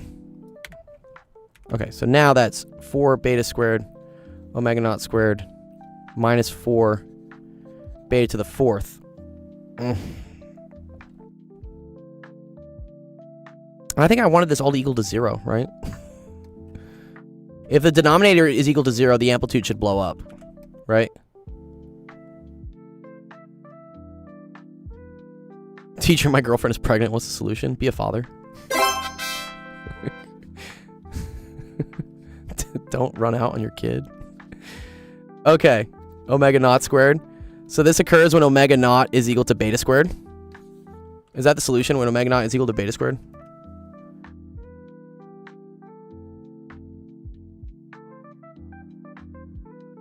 I think so.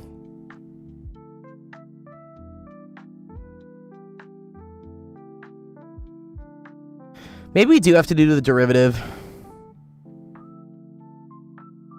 Right, because I don't think the denominator will actually be 0.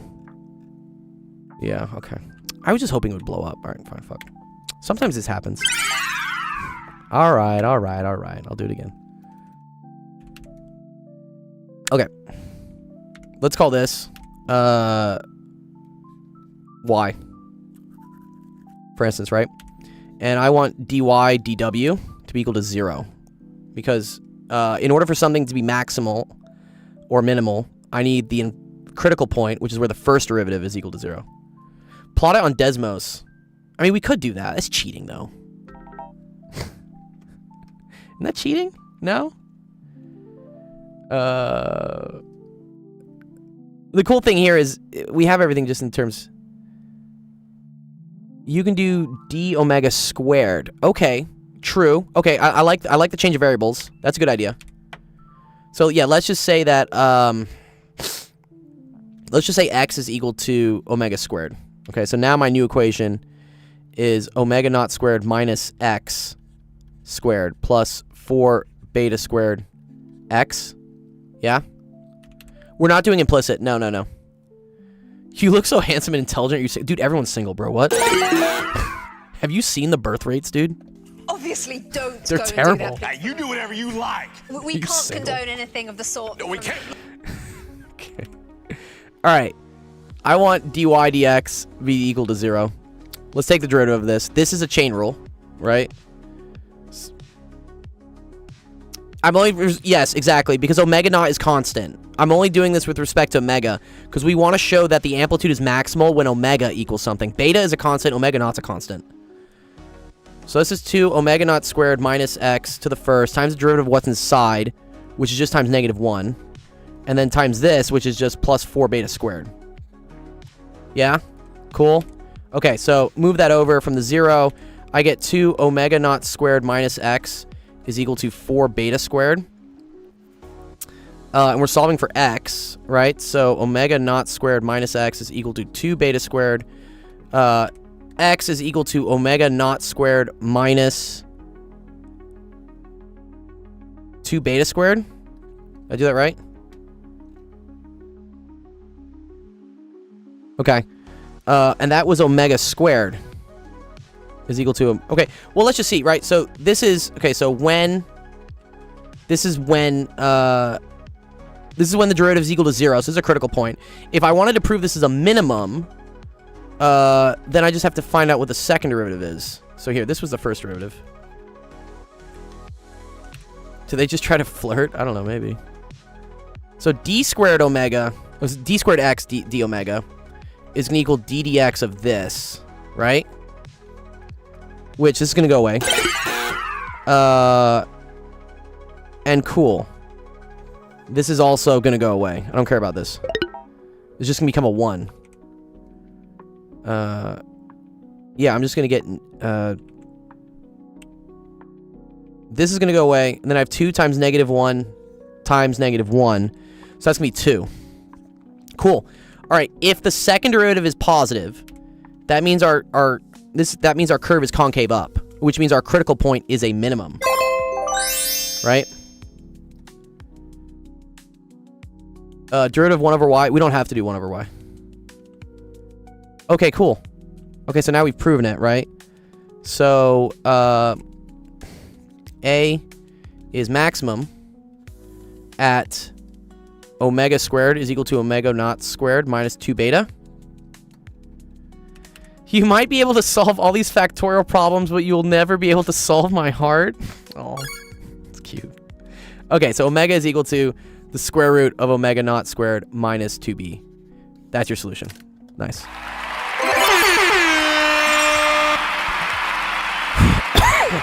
Man. Shit, am I doing so well? Nice. Okay. That makes sense, clickbait? I think it was just squared. Sorry, 2 beta squared. Sorry. My bad. Yeah. I'm getting excited. / I'm getting tired. Nice. Okay, cool. Hey, stop. He's already mine. I belong to nobody.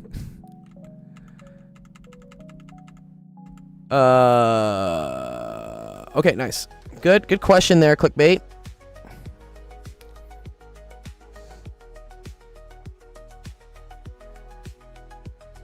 Next one is from River. Okay. You sent me one. Let me go find your question. Ooh, okay. This is actually interesting. Yeah, those harmonic oscillators get pretty involved. Yeah. Harmonic oscillators are everywhere. Everything is harmonically oscillating. Okay, what? Ooh, this is a fun little puzzle. Who gave me this puzzle question? This you, River? And you said, can you change the square root of 2 to 1 plus I, where I is imaginary? Okay. So you want to know what 1 plus I up n is for n approaches like infinity, I guess, right? Yeah. Okay, and we make the definition that a up b is equal a to the a wait a to the a b times. Okay, so that's a to the a to the a. Is this just not a to the a to the a to the b? Mass or aesthetics? Always mass, baby. Aesthetics is if you just want to attract like other gym bros. Mass is if you want to be able to do things and like attract women. Good luck solving this problem, dude. Oh, do root 2 first. Okay, thank you. Cool. I appreciate that. Okay. So What it is this right? It's Is this right? repeated It's repeated. exponentiation. So is this square root So like of 2? power of a, power of a. Is this kind of what's happening? Right? So say a up arrow 2. Yeah. Say you change for the first one, change b to say 7. It'd be a to the power of a to the power of a 7 times. Okay, so if I had a up arrow 7. Wait, why is there a double up, by the way? why are there 2 of them? So Can I just say it's arrow notation. Oh, okay. So this you're saying is the same thing as a to the power of a to the power of a to the power of a 7 times? 1, 2, No, it'd 3. be like a to the power of a to the power of a, not Okay. A to the power of a to the power of a. Is that right? Yeah, for the thing you have on the left, you can't do that because that'd be the same as. Just that would just be a times it'd a be to like that. a to the a to the a to the a to the b, right? Which would be a to the a times like b. that, b times. Yeah. Oh, so this is like nightmare mode exponentials. Pretty much. Okay. Yeah, like that. Let me just see what this would be. Let's do a basic one. What if I do a up arrow 3? Well, it only converges for some numbers. It only converges for some numbers, he says. Oh, okay. But let's see what this would be. So this would be a to the a to the a to the a. Yeah. Yeah, that's be- correct. Yeah. Okay. If So it were if three. okay, oh, I see why this is fucked. Because I don't know what square root of 2 to the square root of 2 power is. Well, you can, Right? You write it as, I guess, a to the power of 1 over 2. Or for square root of 2. It'd be 2, 1 over 2. Becky's asking, well, what's the question here? Let me show people what the question is. There it is. That's it. I've never known how PEMDAS works for nested exponentials. I agree. No, I can solve it live for sure. Alligator person. Yeah, there's a website down there. Just submit a question and I'll get to it. And then yeah, same thing. Nadson, if you want to submit a question. Okay. I'm gonna admit, River, this is like outside my wheelhouse. Like I have no clue what's going on. You want to teach it to me? Do you know the solution? Yeah, it's 2. The answer is 2. Oh my gosh. Ange says it will it include a Lambert function, a Lambert with function. What's a Lambert function? Y'all scaring me, dude. Are we doing tetration? Oh, it is. Someone did say this. They said, okay, oh, you're right. Okay, here we go. Infinite tetration, dude. Iterative tetration. Yo, what's going on here? All right, something's trying to load on GeoGebra. It takes a little bit to load. Right, Fembox says because 3 to the 27th and 27th to the 3 aren't the same. Oh, this is pretty, dude. What? And I can drag this? Yo, what? Excuse me? What's going on here? This is so fun. It's a range. If it goes out, then it diverges. And also in the range. Bro. I feel okay. This needs to be installed at Burning Man as like an art exhibit. I would have so much fun with this. Yo, what is okay, wait. What happens when we get to here? What's going on? Can you explain what's going on here? Well, for some numbers it oscillates, and for some numbers it diverges. Okay. For imaginary numbers at least. And in some cases, Like what's going on It's- here? yeah, it kind of oscillates. That's so cool. And the reason it there's a gap in the middle is because it's only so many iterations. Oh, like it would keep going to infinity, but the computer just like runs out. Oh. Holy shit, this is really cool. You can put it for real numbers too. That's super cool. It's almost like, reminds me of like fractals or something ish. No? Yeah, there are fractals you can get from it. Oh, very cool. 1 second. Okay, is there an easy way for me to solve this? This question, so we can demonstrate something that I love new math. I love really cool, awesome math. It's fun to see this stuff. But also I want to make sure I help kids who have tests tomorrow. So what's the cool trick for this one?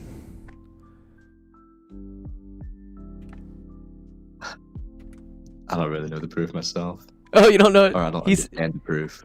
He says, okay, 1 sec. Someone on my YouTube, Anch has like a solution. One. Let me go see it real quick. Where's my chat? Chat, where'd you go? Where's chat? Oh, there it is. Okay, cool. 1 sec. Here we go. Okay. Anch says it will include a Lambert with function in the answer and solve for t, and you get t equals 2. What was the visualization we just had? Okay, cool. Here, let me send that for people so they can see it. It's an iterative tetration, apparently, of the complex number z. Let the tetration be t, so you get 2 to the t over 2 is equal to t. Okay, let's try to explain that.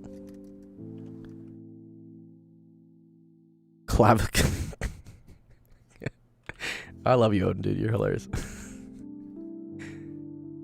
Because it's square root of 2 to the square root of 2 and on for every time, for forever, you do x equals square root of 2 to the x.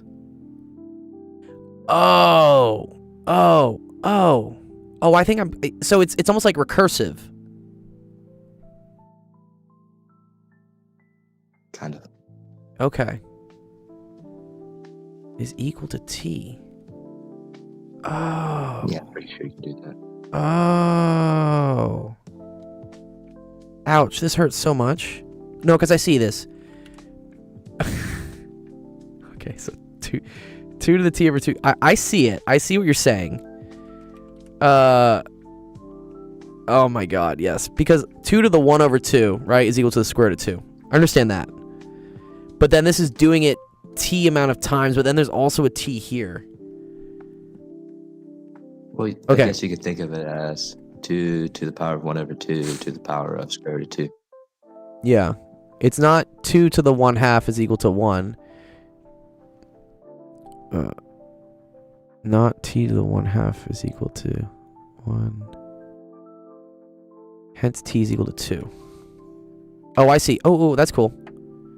So you're saying that, right, if this is 2, then this is also 2. That's the solution. Oh, okay, cool. And then you try to get some form of x e to the x with the equation, and then you take the Lambert. What level of math is this? I think it's cool, but like, where would I see this? I'm very curious. What's a Lambert function? I don't know. I just noticed. It's cool. You don't really cover it. Okay, I want to see where this is like covered. Wait, where is this like covered?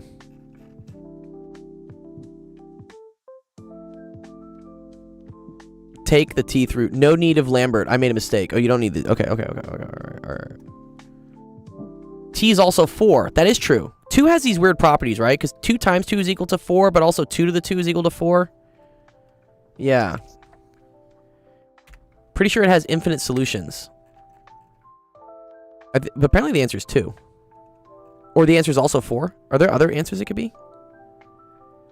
Take the t through. Okay, I'll do it. So you want me to do this? They want me to do this. Okay, so that's like 2 to the t over 2 to the 1 over t is equal to t to the 1 over t. And I think when I take exponents of exponents, right, we multiply them together. So that's 2 to the 1 over 2 is equal to t to the 1 over t. Is that correct so far? Sorry, let's get rid of this. We don't need this. Chat's helping me through with this. I appreciate it.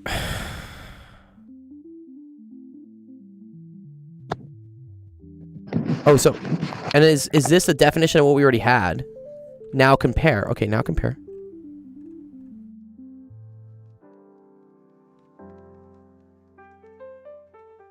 What am I comparing, though? I see the square root of 2 is equal to t to the 1 over t. And we also said...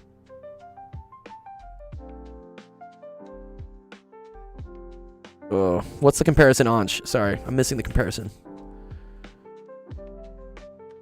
What would t be? 2? Oh, that is right. Okay, cool. Yeah, so t is equal to 2. And I guess it's because this original thing, 2 to the t over 2, is equal to t. This is kind of what described the situation that he already had. Fembox says annoying question. No, it's fun. I like it. It's fun. I really appreciate the visualization. This is like tripping balls, dude. This is blowing my mind. What is this stuff? This stuff is so cool. Nice. Math is pretty. Okay, cool. I appreciate the question, River. Thanks for expanding my mind on stuff. This is really cool. It's sad that there isn't much stuff on it though. No, but that's cool. What's your background, River? By the way, are you a grad student? Are you just a math lover? Like, what do you like to do? I just like doing math. You just like doing math. Cool. What's your background in math? Maybe that would help. Yeah. Mostly self-taught for everything. Oh, that's sick. So. Good job. Dude, I feel like I'm pulling teeth sometimes to get students to learn math, and you just do it on your own, which is really admirable. I feel like yeah, the issue I have is I get stuck at stuff like I run into a wall and I don't know what to do. Uh-huh. But that's kind of fun. Yeah. That is kind of fun. Nice. Okay, wow, someone's got one with like a remainder function. Here, let me see.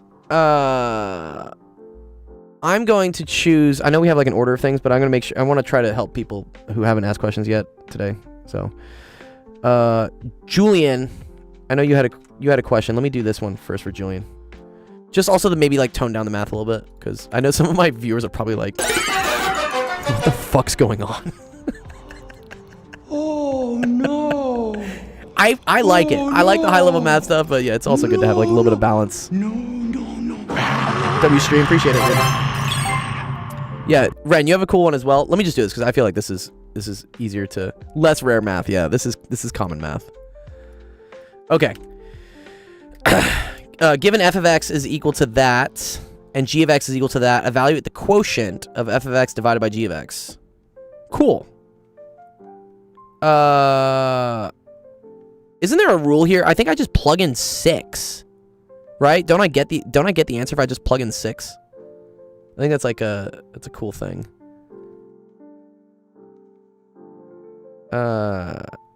Given f of x is equal to that.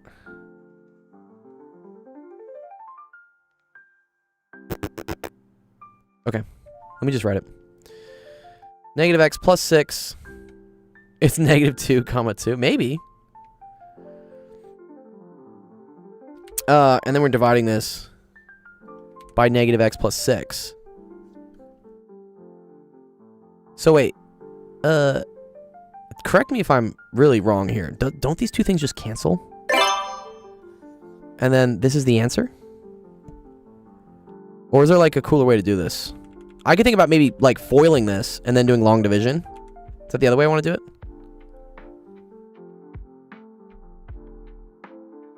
Good. No, I'm glad. Yeah. And then solve for x. Okay, so is it equal to 0? Well, here's the question. I just said f of x was equal to this. Okay. Let me try to show. Let me show like the brute force way to do this, because I like brute force ways. They're kind of fun. Let me foil it and just see what happens. Dog says don't do it. Come on, dude. You don't want me to do it? I think it'd be fun.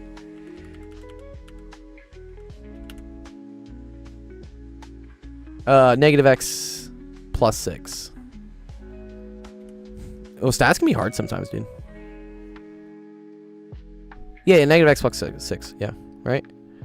I'm just curious. Exactly. River, you're 100% right. That's what I want to do. People are yelling at me. And I'm like, no. Let me show you what I want to do here. I'm going to just foil this thing, and then I'm going to long division it. So this is negative x to the third, plus 2x squared,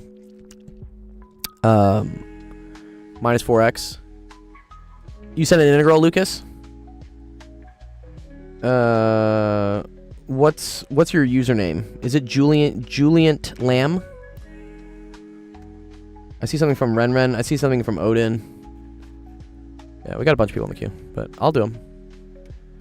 Sorry, am I really fucking up here? Sorry. Yeah, I don't know. Sorry. Sorry, I was distracted by chat. I'm sorry. I'm sorry. Thank you. Thank you, Vihan. Dr. Gold, what's this math? Is it 67? If it's... Oh, oh, it is 1, 2, 3, 4, 5, 6. Cool. Okay, Julian. Yeah, I see you. Sorry, let me just do this. Negative x to the third plus x squared minus 4x plus 6x squared minus 6x plus 24. Yes.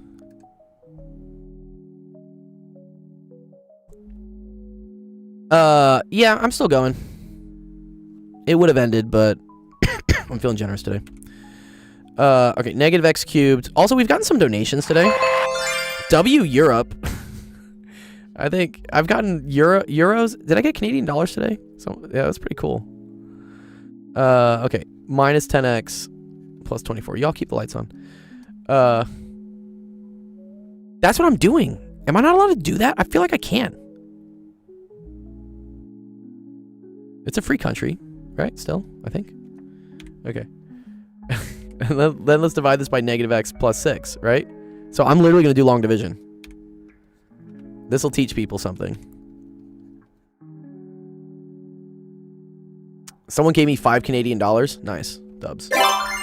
So wait, Canada and Europe. I'm going to guess Pietro is from Italy. I used to have a really good friend growing up named Pietro. Okay. How do they give me money? Oh, there's like super chats that I qualify for. You can write me a super chat. I think I get cash from it. Sorry, I won't show any like feet pics or anything. I'm sorry. No. Okay. So how many times does negative x go into negative x cubed? It goes in x squared times, right? So then we take this, we multiply through. So that's negative x cubed plus 6x. And then this is always the part that kind of messes with students. You have to subtract the whole thing from this. Okay? This will always cancel. Because that's how you intended it. And then you have 7x minus 6x. That should just be equal to x. Alright, sorry, this is 7x squared. This is x squared. My bad. Thank you, Fembox. Yes, x squared. Okay, now I say, how many times does negative x go into x squared? Well, it goes in negative x times. So that, again, gives me x squared plus 6x. This is a minus 10x. Subtract the 2. These go away. You get minus 10x minus 6x. So that's negative 16x. Okay. And then I say, how many times does negative x plus 6 go to negative 16x? That's a positive 16 times. Okay. So now we have negative 16x plus, is that 144? 6 times 16? 60? No, wait. Fuck. Am I fucking up? No. 96. I don't know what I'm doing. Sorry.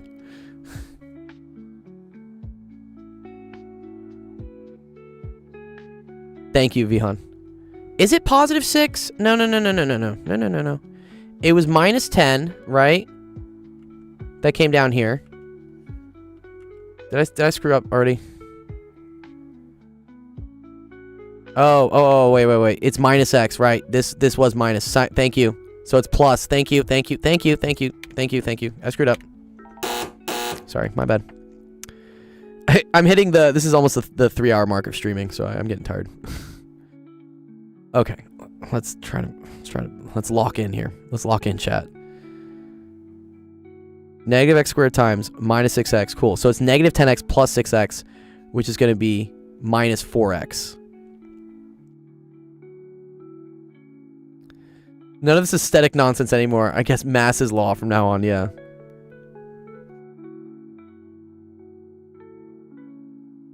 Okay. And then I see how many times does negative x go into negative 4, and that's 4 times. Oh, no. A cubic that goes through 4 points? Dude, yeah, that's brutal, dude. What?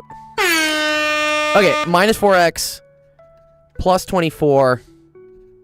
Oh. Shit. There's no remainder. Wait, this is dumb. Wait, do I literally I get the same thing? Okay, fine. Oh no. There is no remainder. Oh.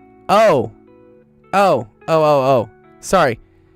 Okay, I'm really tired here. I thought there was a remainder we were looking for. There is no remainder. Yes, sorry, mathematics. Dude, no. I totally blanked out, and I read quotient as like find the remainder. Sorry, guys. Yeah, no, I'm losing my mind. Yes. Okay, duh. I just did it the really hard way. Yes, but look, we get the same answer. It's always good to verify. Also, like, it's good to teach you guys how long division works. Yeah, okay, cool. That goes away. Same answer. Great. Awesome. Love it.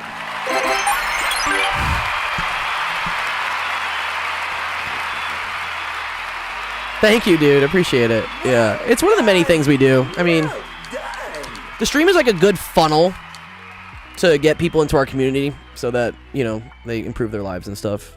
For those that are watching, yeah, no, I have a whole Discord where let me give just a quick rundown of like what we do as a nonprofit. So I got about like 1,700 people in a Discord, and what happens is people on our Discord earn points if they do different things. So for instance, I have students, we have like a physical education channel. I call it like the touch grass challenge. So if students show me that they have steps on their pedometers, you get points for that. If you show me, for instance, you have good grades on your tests. So someone showed me, hey, look, I did well on my kinematics test. I'm like, great. You get points as well. If you practice a musical instrument, someone here, Bobby the Goat, is showing me how he plays piano. Great. Love this. That's sick. Love that. You also get points. And then, yeah, if you ask questions here on the live stream, you also get points. The more points you earn, the more prizes you earn. And we're a nonprofit, so we get like donations and stuff. And I've bought like lots of prizes. Here's just like all the screenshots of like all the prizes. I've probably spent like 10 grand in prizes over the last like 3 years. I bought a gaming desk for someone once. Like, that's what they wanted. So, yeah, lots of gift cards. And then we have like bigger events sometimes where, yeah, someone won a laptop. I sent them a laptop. So that was back in 2022. That was cool. So we've been doing this for a while. The streaming has only just like really picked up recently. Yeah, if someone hops on gear, would they get points for that? No. The stream is dope. That's dope. That's dope. Okay, cool. All right. Let me go back to questions. All right.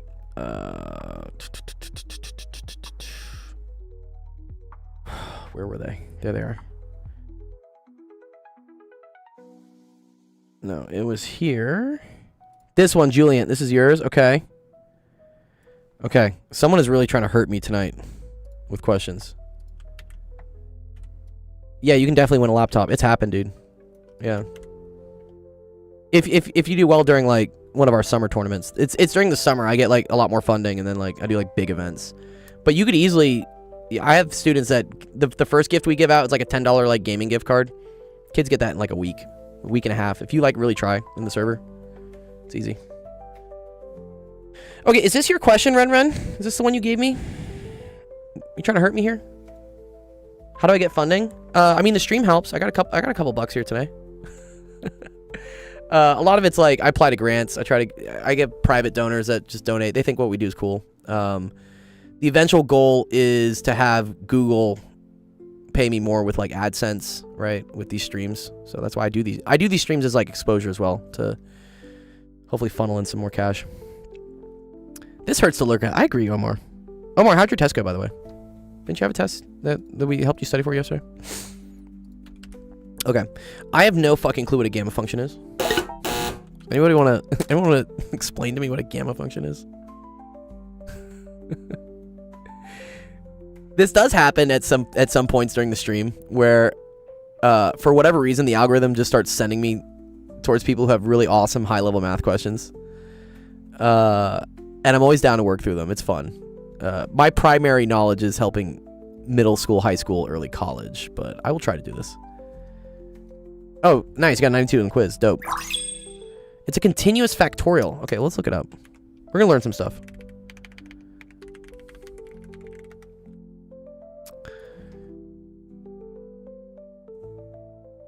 Okay. That was number 4.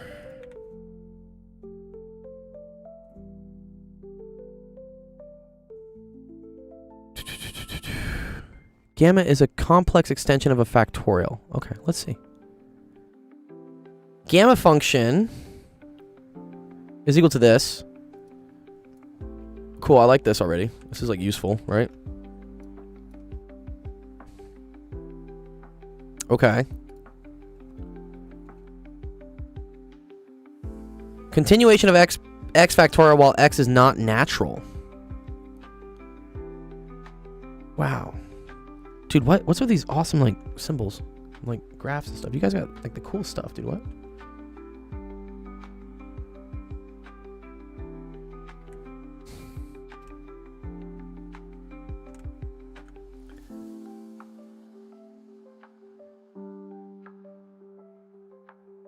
X isn't natty. Okay. Okay. All right. Can you do chain rule with derivatives? I can. You want to give me a screenshot of a chain rule with derivatives? You want me to do like a question? People submitting questions are giving me very hard ones that I can't really solve right now. Factorial x, but if x is on gear. Odin, that's what it is, dude. Okay. Dude, this is like the dark mode. Dude, Wikipedia for math is the same thing as WebMD for like I have a headache. You're gonna start going down dark places, and you're gonna think you have cancer. Zifo Zonky, can you solve my? I do see your question.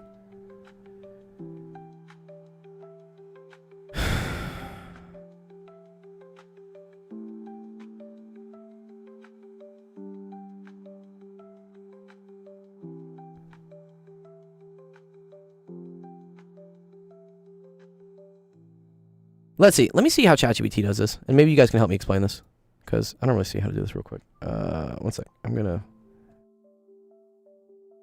It does use the Euler equation, and it uses a Laplace transform. Oh, okay, cool. One sec. I gotta reload this. I have no idea what I'm looking at, but this looks nice. I agree. It does. All right, let me start in. I guess you guys have broke the amount of time I've been on this. Okay. What class is this equivalent to? I honestly don't know. This is kind of like some specialty math stuff.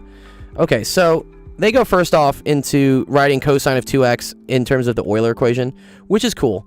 You can always write, for instance, cosine of x can be written as a summation, a sum of exponentials, which is the same thing as e.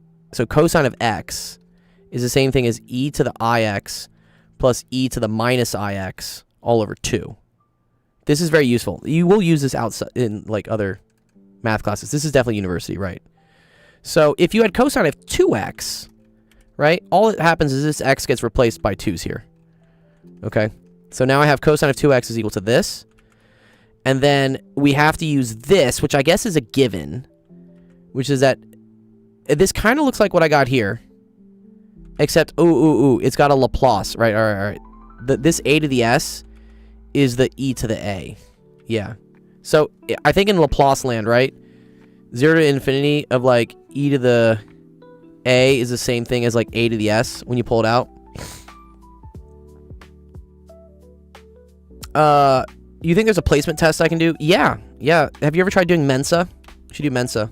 Mensa's a big like IQ test thing. Or any of the math competitions. So like the what's it called?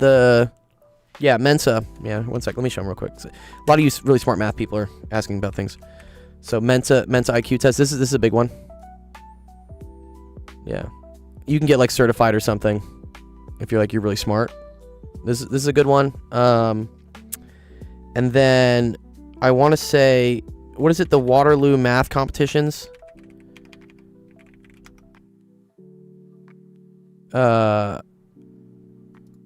Yes, whatever this is. The center, CM&C, these. Where is it? Where's the math one? Yeah, okay, so there's the Euclid, right? Euclid is one. I think there's also like the Cayley one. Or the Fermat contest. Yeah, there are a bunch of math contests out there for you guys that are really interested in math. Okay. So then here's what they say. Yeah, you're gonna try it next time? Cool. I applaud that, dude. Yeah. If you're good at something, always try to test your limits. And don't worry about failing. Or like not doing as hot as you wanted to. It's better than like not trying. I think that's one thing that I really resonate with how I got to where I am is I was totally cool with failing a lot. And that's the only way you can get better at things. So if you think, you know, don't be scared to try with stuff. Okay, let me just try to break down what the solution is. And then, yeah, Zimfunk, I will help you out because you have like an applied math question. I feel like I'm in too much in theoretical land right now. Okay. So what was the original thing? It was this. So in this case, S was equal to 2i plus 2, right? That's how you get 1 plus 2i from z minus 1. And in this case, negative t was 3 plus or minus I over 2. Wait, why is it minus plus? Wait, why do I care about like which one it is? What? Okay. So they put the minus here. Oh, and then you have another one, which is plus. Oh. Because that's what cosine is. Oh, very cool. Cosine of 2x is this. So when you combine this term with the e term here, you get e to the 3 minus plus I over 2. Very cool. What's up, 9 Gaming? Showing off some square roots. Okay. And then each one of these is its own gamma function. Okay.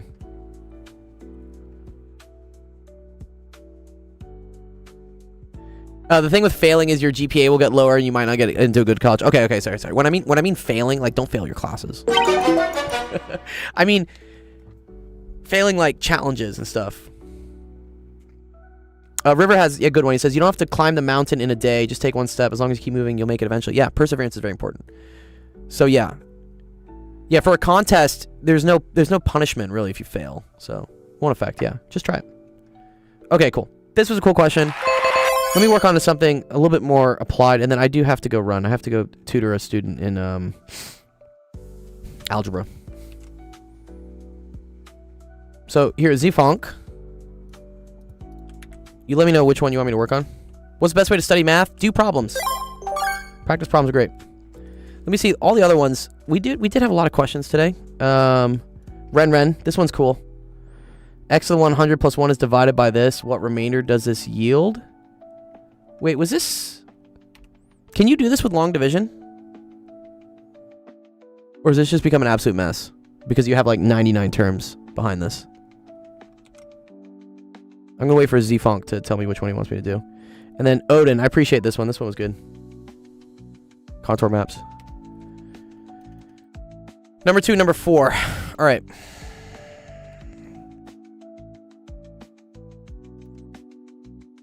Okay, determine the moment of inertia for the shaded region around the XY axis. Okay. So that's about here, right? So about this axis is like coming out of the page. I believe the equation for moment of inertia is something like, is it RdM? Integral of RdM dA? Yeah, no, I think this is moment of inertia. Wait, one second. Let me... No. I'm going to remember it without even doing it. I think it's the integral of R dm over the integral of dm. Correct me if I'm wrong. I think that's what it is.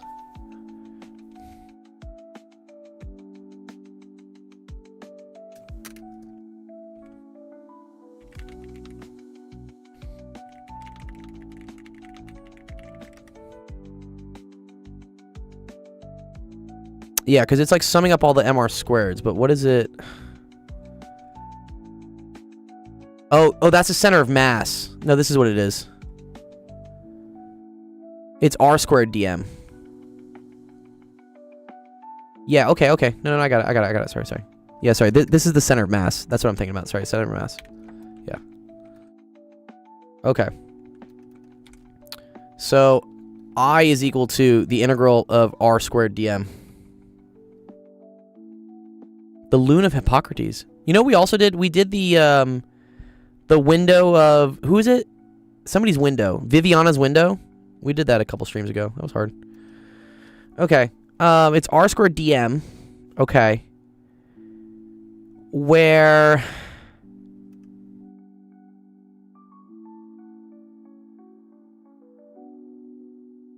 Okay. dm is equal to rho dA, right? Okay. So I believe...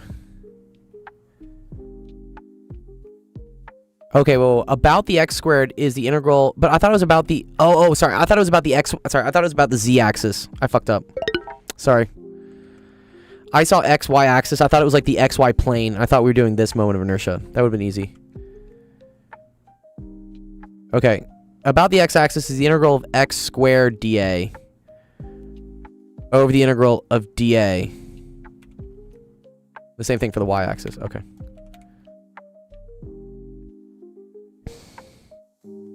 But is there not a mass in there? I feel like there has to be a mass for a moment of inertia, no?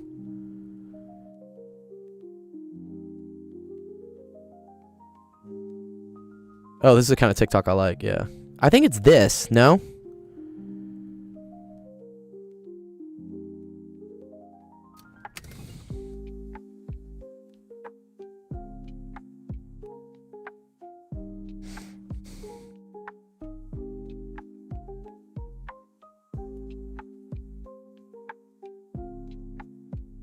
Where's this 1/2 coming from?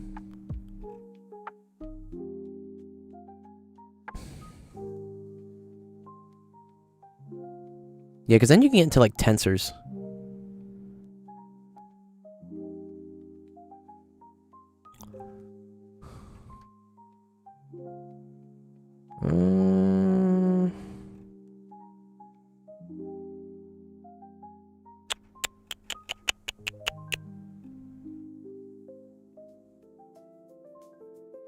One sec.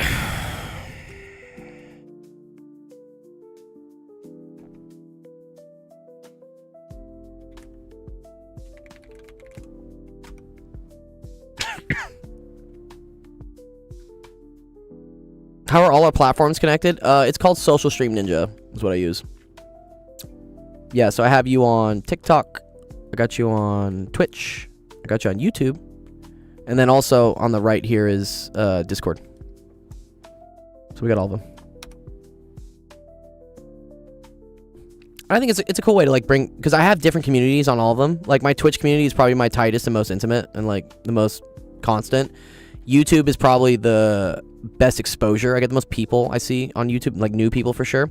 And then TikTok are like people that watch my tutorial videos. So it's about like bringing the world together. Okay, but I need to figure this out. Because I know if we were just doing around the z-axis, right? Isn't that just the integral of like little mr? Like I just do mr squareds. I just here. I know this, right?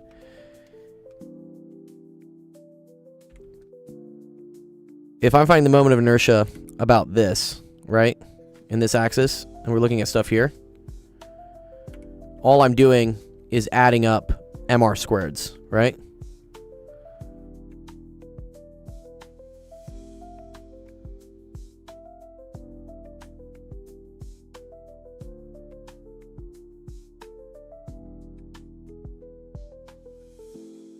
Okay. All right.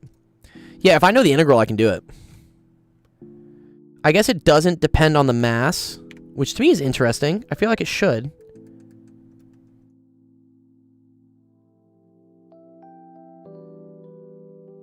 Or is this what it is?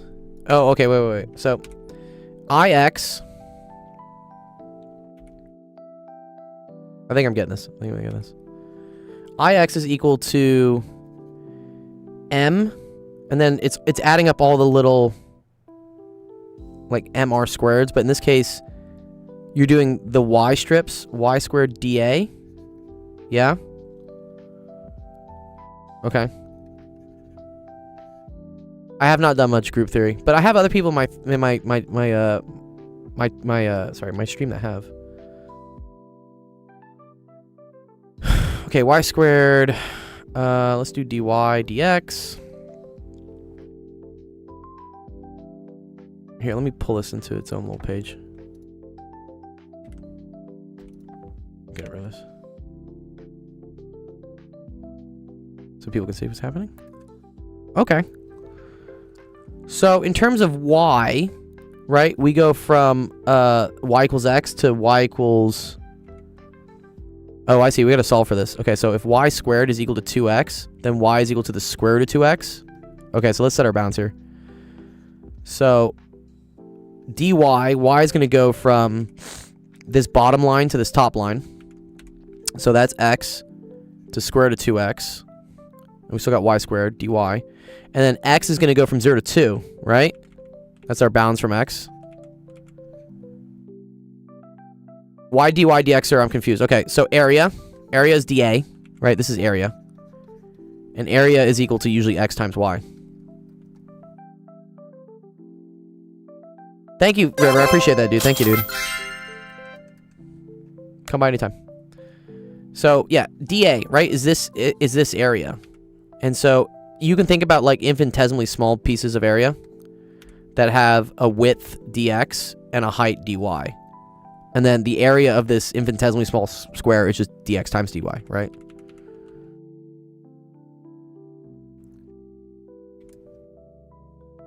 Does that make sense a little bit, Zifo? I'm just taking the definition of what you said it is. When I see this, I know what dA is. dA is just dx dy. Okay. Cool. Alright, so now we gotta evaluate this. So this is dy dx. Okay, cool. So you do the integral of dy, so that's gonna be y to the third over 3. Evaluated from x to the square root of 2x.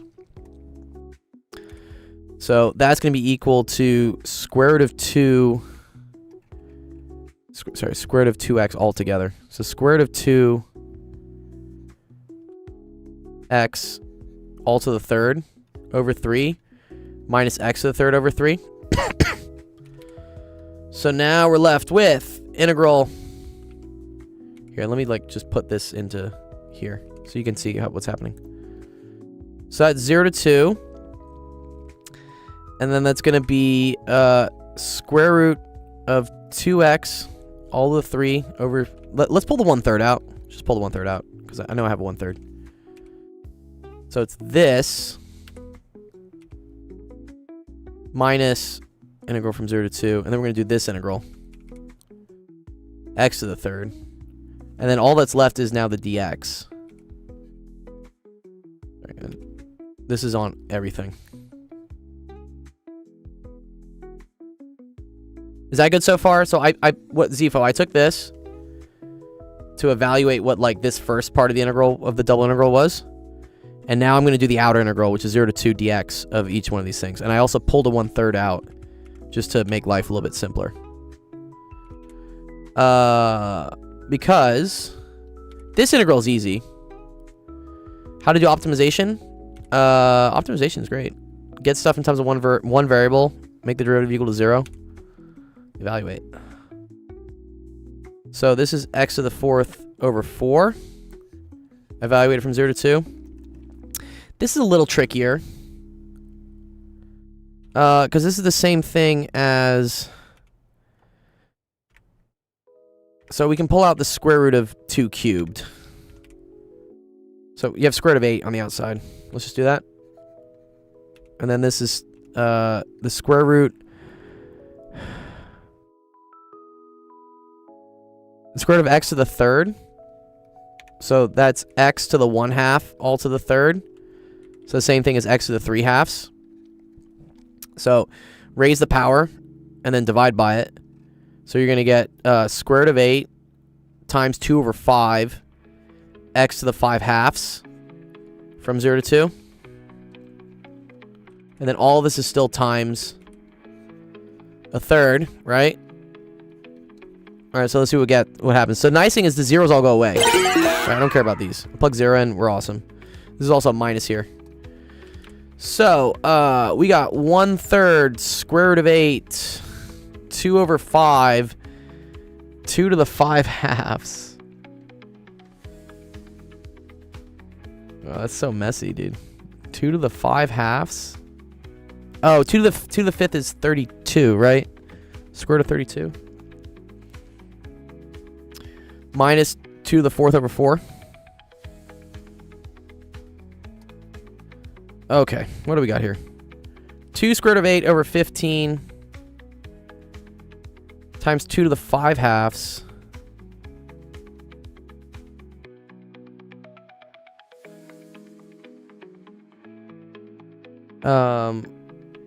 Minus 2 to the 4th over 4. And there's also a 1/3. Thank you. Thank you, Fem. Also 1/3 there. Yeah, I forgot the 1/3 has to come in for both places. Oh, man, this is ugly. Oh, wait. Square root of 8 is 2 to the 3 halves, right? Or we should have just left it. Sorry, my bad. Right? Because 2 to the 3 halves times 2 to the 5 halves is 2 to the 8 halves. 2 to the 8 halves is 2 to the 4th. So 2 times 2 to the 4th over 15. Minus 1/3. 2 to the 4th is 16. 16 over 4 is 4. This is 32 over 15 minus 4 over 3. So that's 20 over 15. 12 over 15. Divide by 3. 4 over 5.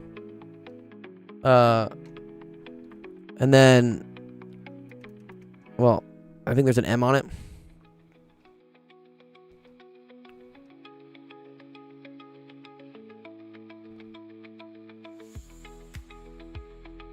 Yeah. Okay. So I think this is the moment of inertia. I don't know. Is it M? Or is it M to the 4th? Or is it M squared? Is this physics?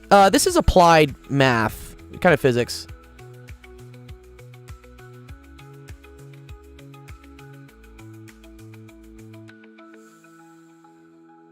That M is the area of the shaded region. Yeah, I agree that's the area of the shaded region, but like what's the equation? How do I know what the how do I know what the exponent is on this?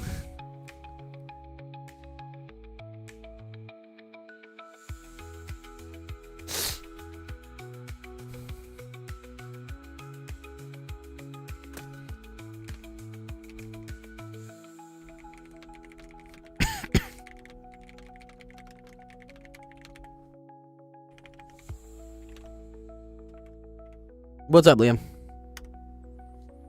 It's usually M to the 4th? I mean, if you say so. But why is that? Why is it usually M to the 4th? Oh, integral of r squared dA?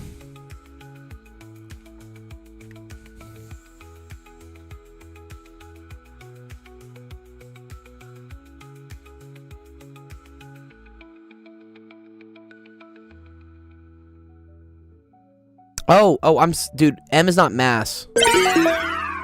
Oh. Oh my god.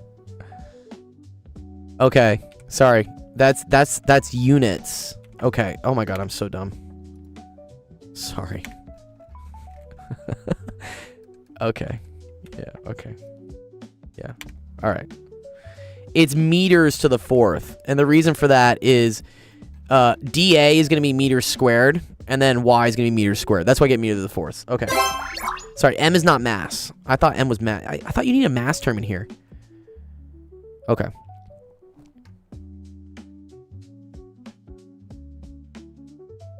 Okay, so if you want to figure out the moment of inertia in the y direction... Let me see, one sec. Do I have a student? When do I have another student? Sorry, just making sure. Okay. All right, I gotta go in like 10, 15 minutes. We have been streaming for 3 hours and some change. Pretty good today. Okay, let me do I in the y direction, which I assume is the same, but now it's x squared dA.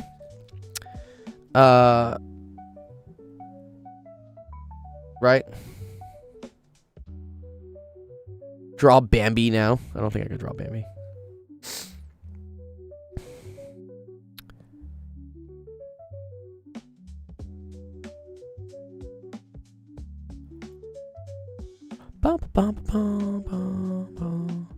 Is it the same thing? Can I do dy dx? Can I do the same thing? Or do my slices have to be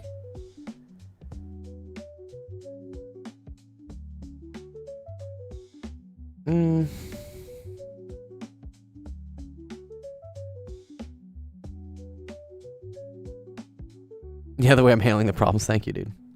Do the I-beam. Ooh. I don't know if I have time to do the I-beam. You said to do number 2. You didn't tell me the I-beam first.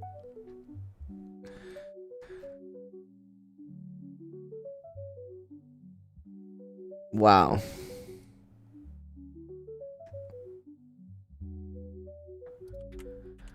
Okay.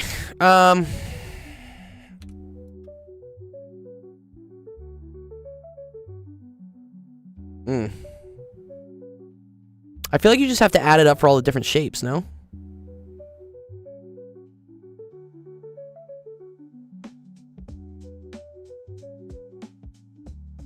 Like the same way we did this. So when we did, I'm gonna skip the I one, I to the y. Where is it? When we did ix, right? It was y squared dA. I see, because it's around. I see, because you're treating like a bunch of mr squareds around this axis. Use the parallel axis theorem.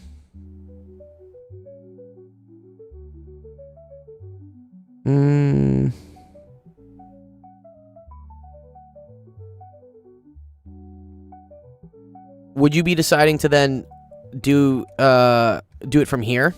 Is that what you're saying for ix? So for instance, you do ix from here and then just multiply it by, you add mr squared. But where's the mass in any of these terms, dude? Or is it just unitless? This is what I get confused with. This applied math stuff. There's no fucking mass on any of this.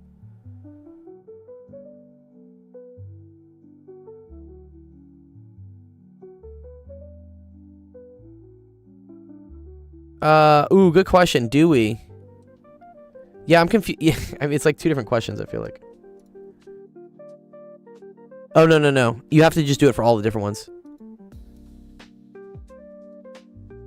Yeah, what's up, Bobby Dragon?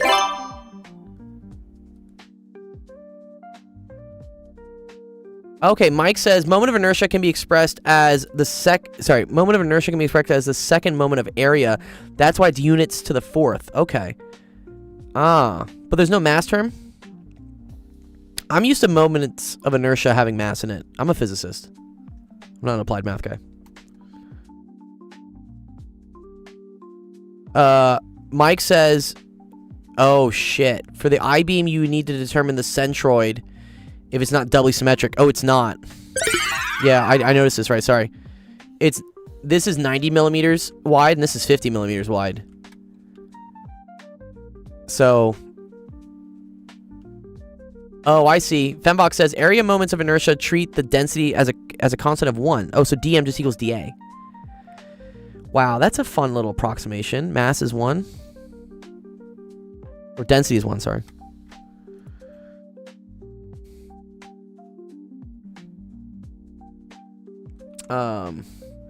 Okay.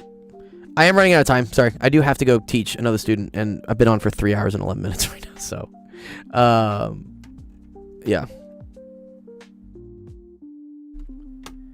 Do what the guy on the chat says with the centroid stuff. I know we had a lot of questions we wanted to get to today, but we did go through a lot. So I always appreciate having more questions.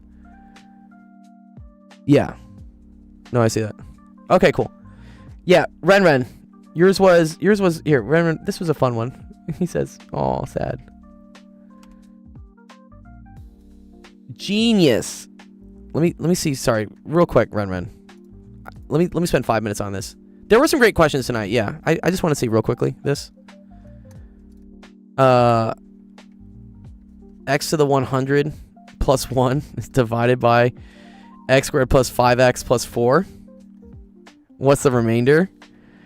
This is the same thing as x to the 100 plus 1 over x plus 5 times, sorry, x plus 1. Yeah, it's the factors. Bro, this is such a fun one, actually. Actually, sorry, I'm glad we actually did this one real quickly before we leave. Okay, so this is really cool, right? Because this is f of x, right? So f of x, you could think of is equal to, yeah, what is this called? This is called the remainder theorem, right?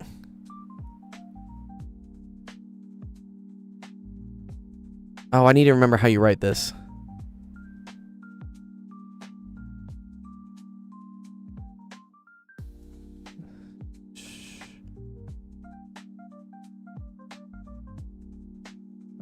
What's the way to write this again, though? Sorry, what is it?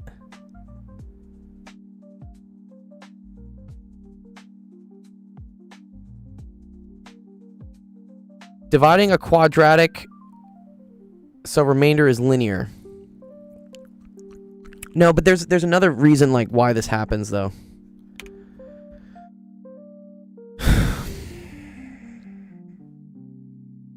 Sorry, one sec. I know what it is. Let me just get an image of it. No, I think it's this. One sec. Remainder theorem. I've done it before. It's super cool.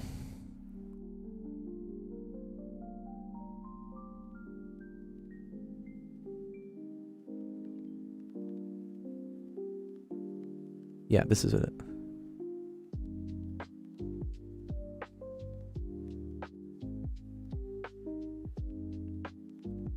No, it's okay. I think I have time for this real quick.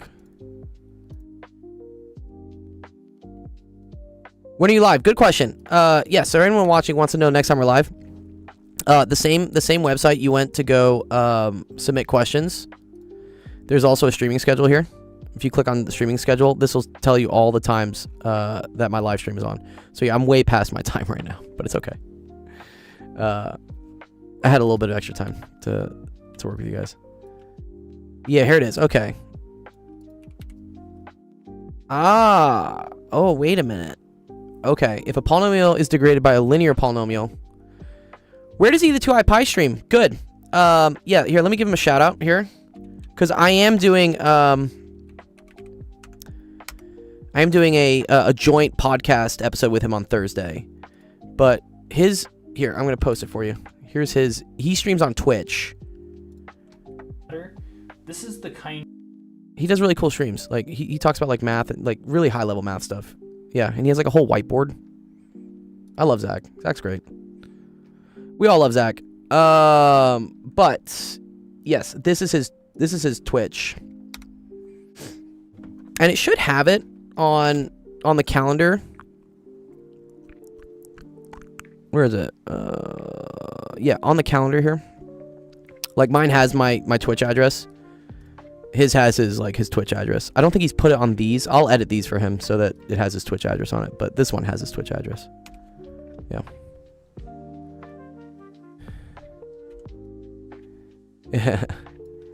Zimfunk. Yeah, Zifo. We'll read my chat. The guy said you had to find the centroid and then you have to do the parallel axis theorem. Yeah. This is what I was thinking about. Okay. F of x is equal to, yeah, some factor x minus a times q of x, and then this is plus the remainder, right? So if you want to figure out what the remainder is, you plug in like a is equal to x, because then this goes away, and then so the function at a is then equal to the remainder at a. Or the remainder at a is equal to the function at a. So wait, how does that extend to this then? So we have this, right? So x to the 100 plus 1 can also be written as x plus 1, x plus 4, right, times some quotient of x, plus I believe a remainder of x.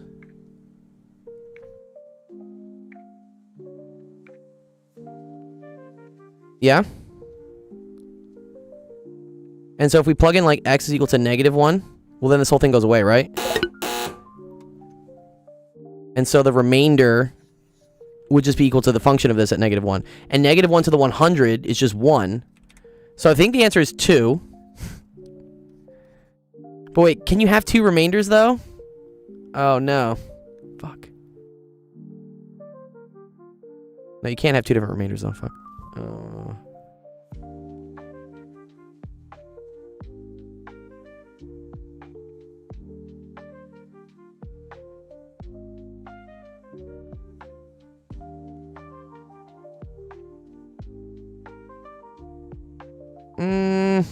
Okay, I gotta think on this one, but this is kind of how it works. All right, sorry, I gotta end the stream. I gotta go teach. But yes, cool. All right, thank you everyone for coming to Actual Education Office Hours.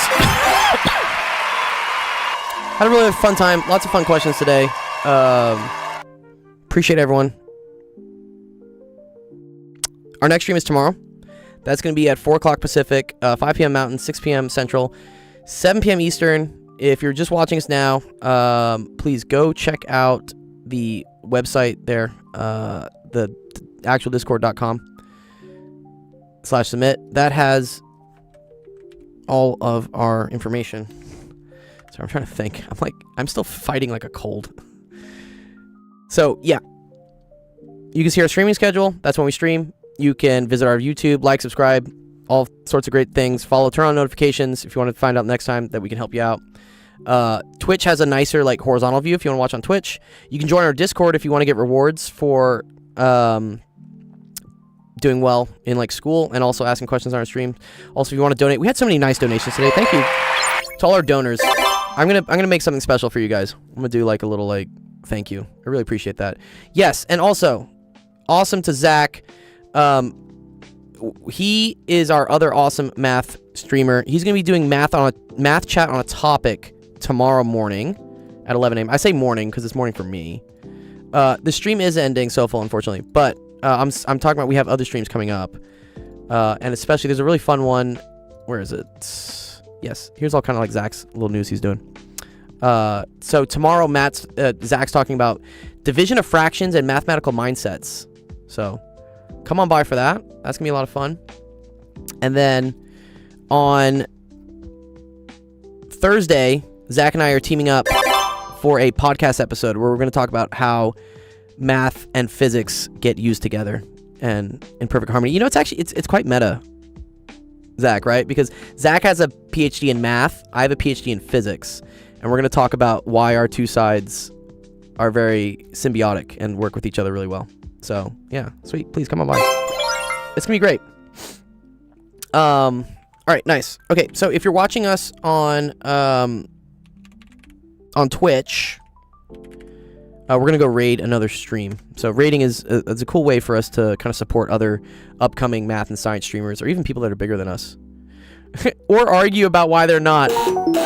We're gonna keep it civil, right? We're gonna keep it civil, Zach. Yeah. Okay, let me see. Who are we following? Who is on right now? Moohoodle, Science, Walking Stick, High Potential, Uwoos. Okay, let's. Also, I met this girl Thug Shells at a. This is funny.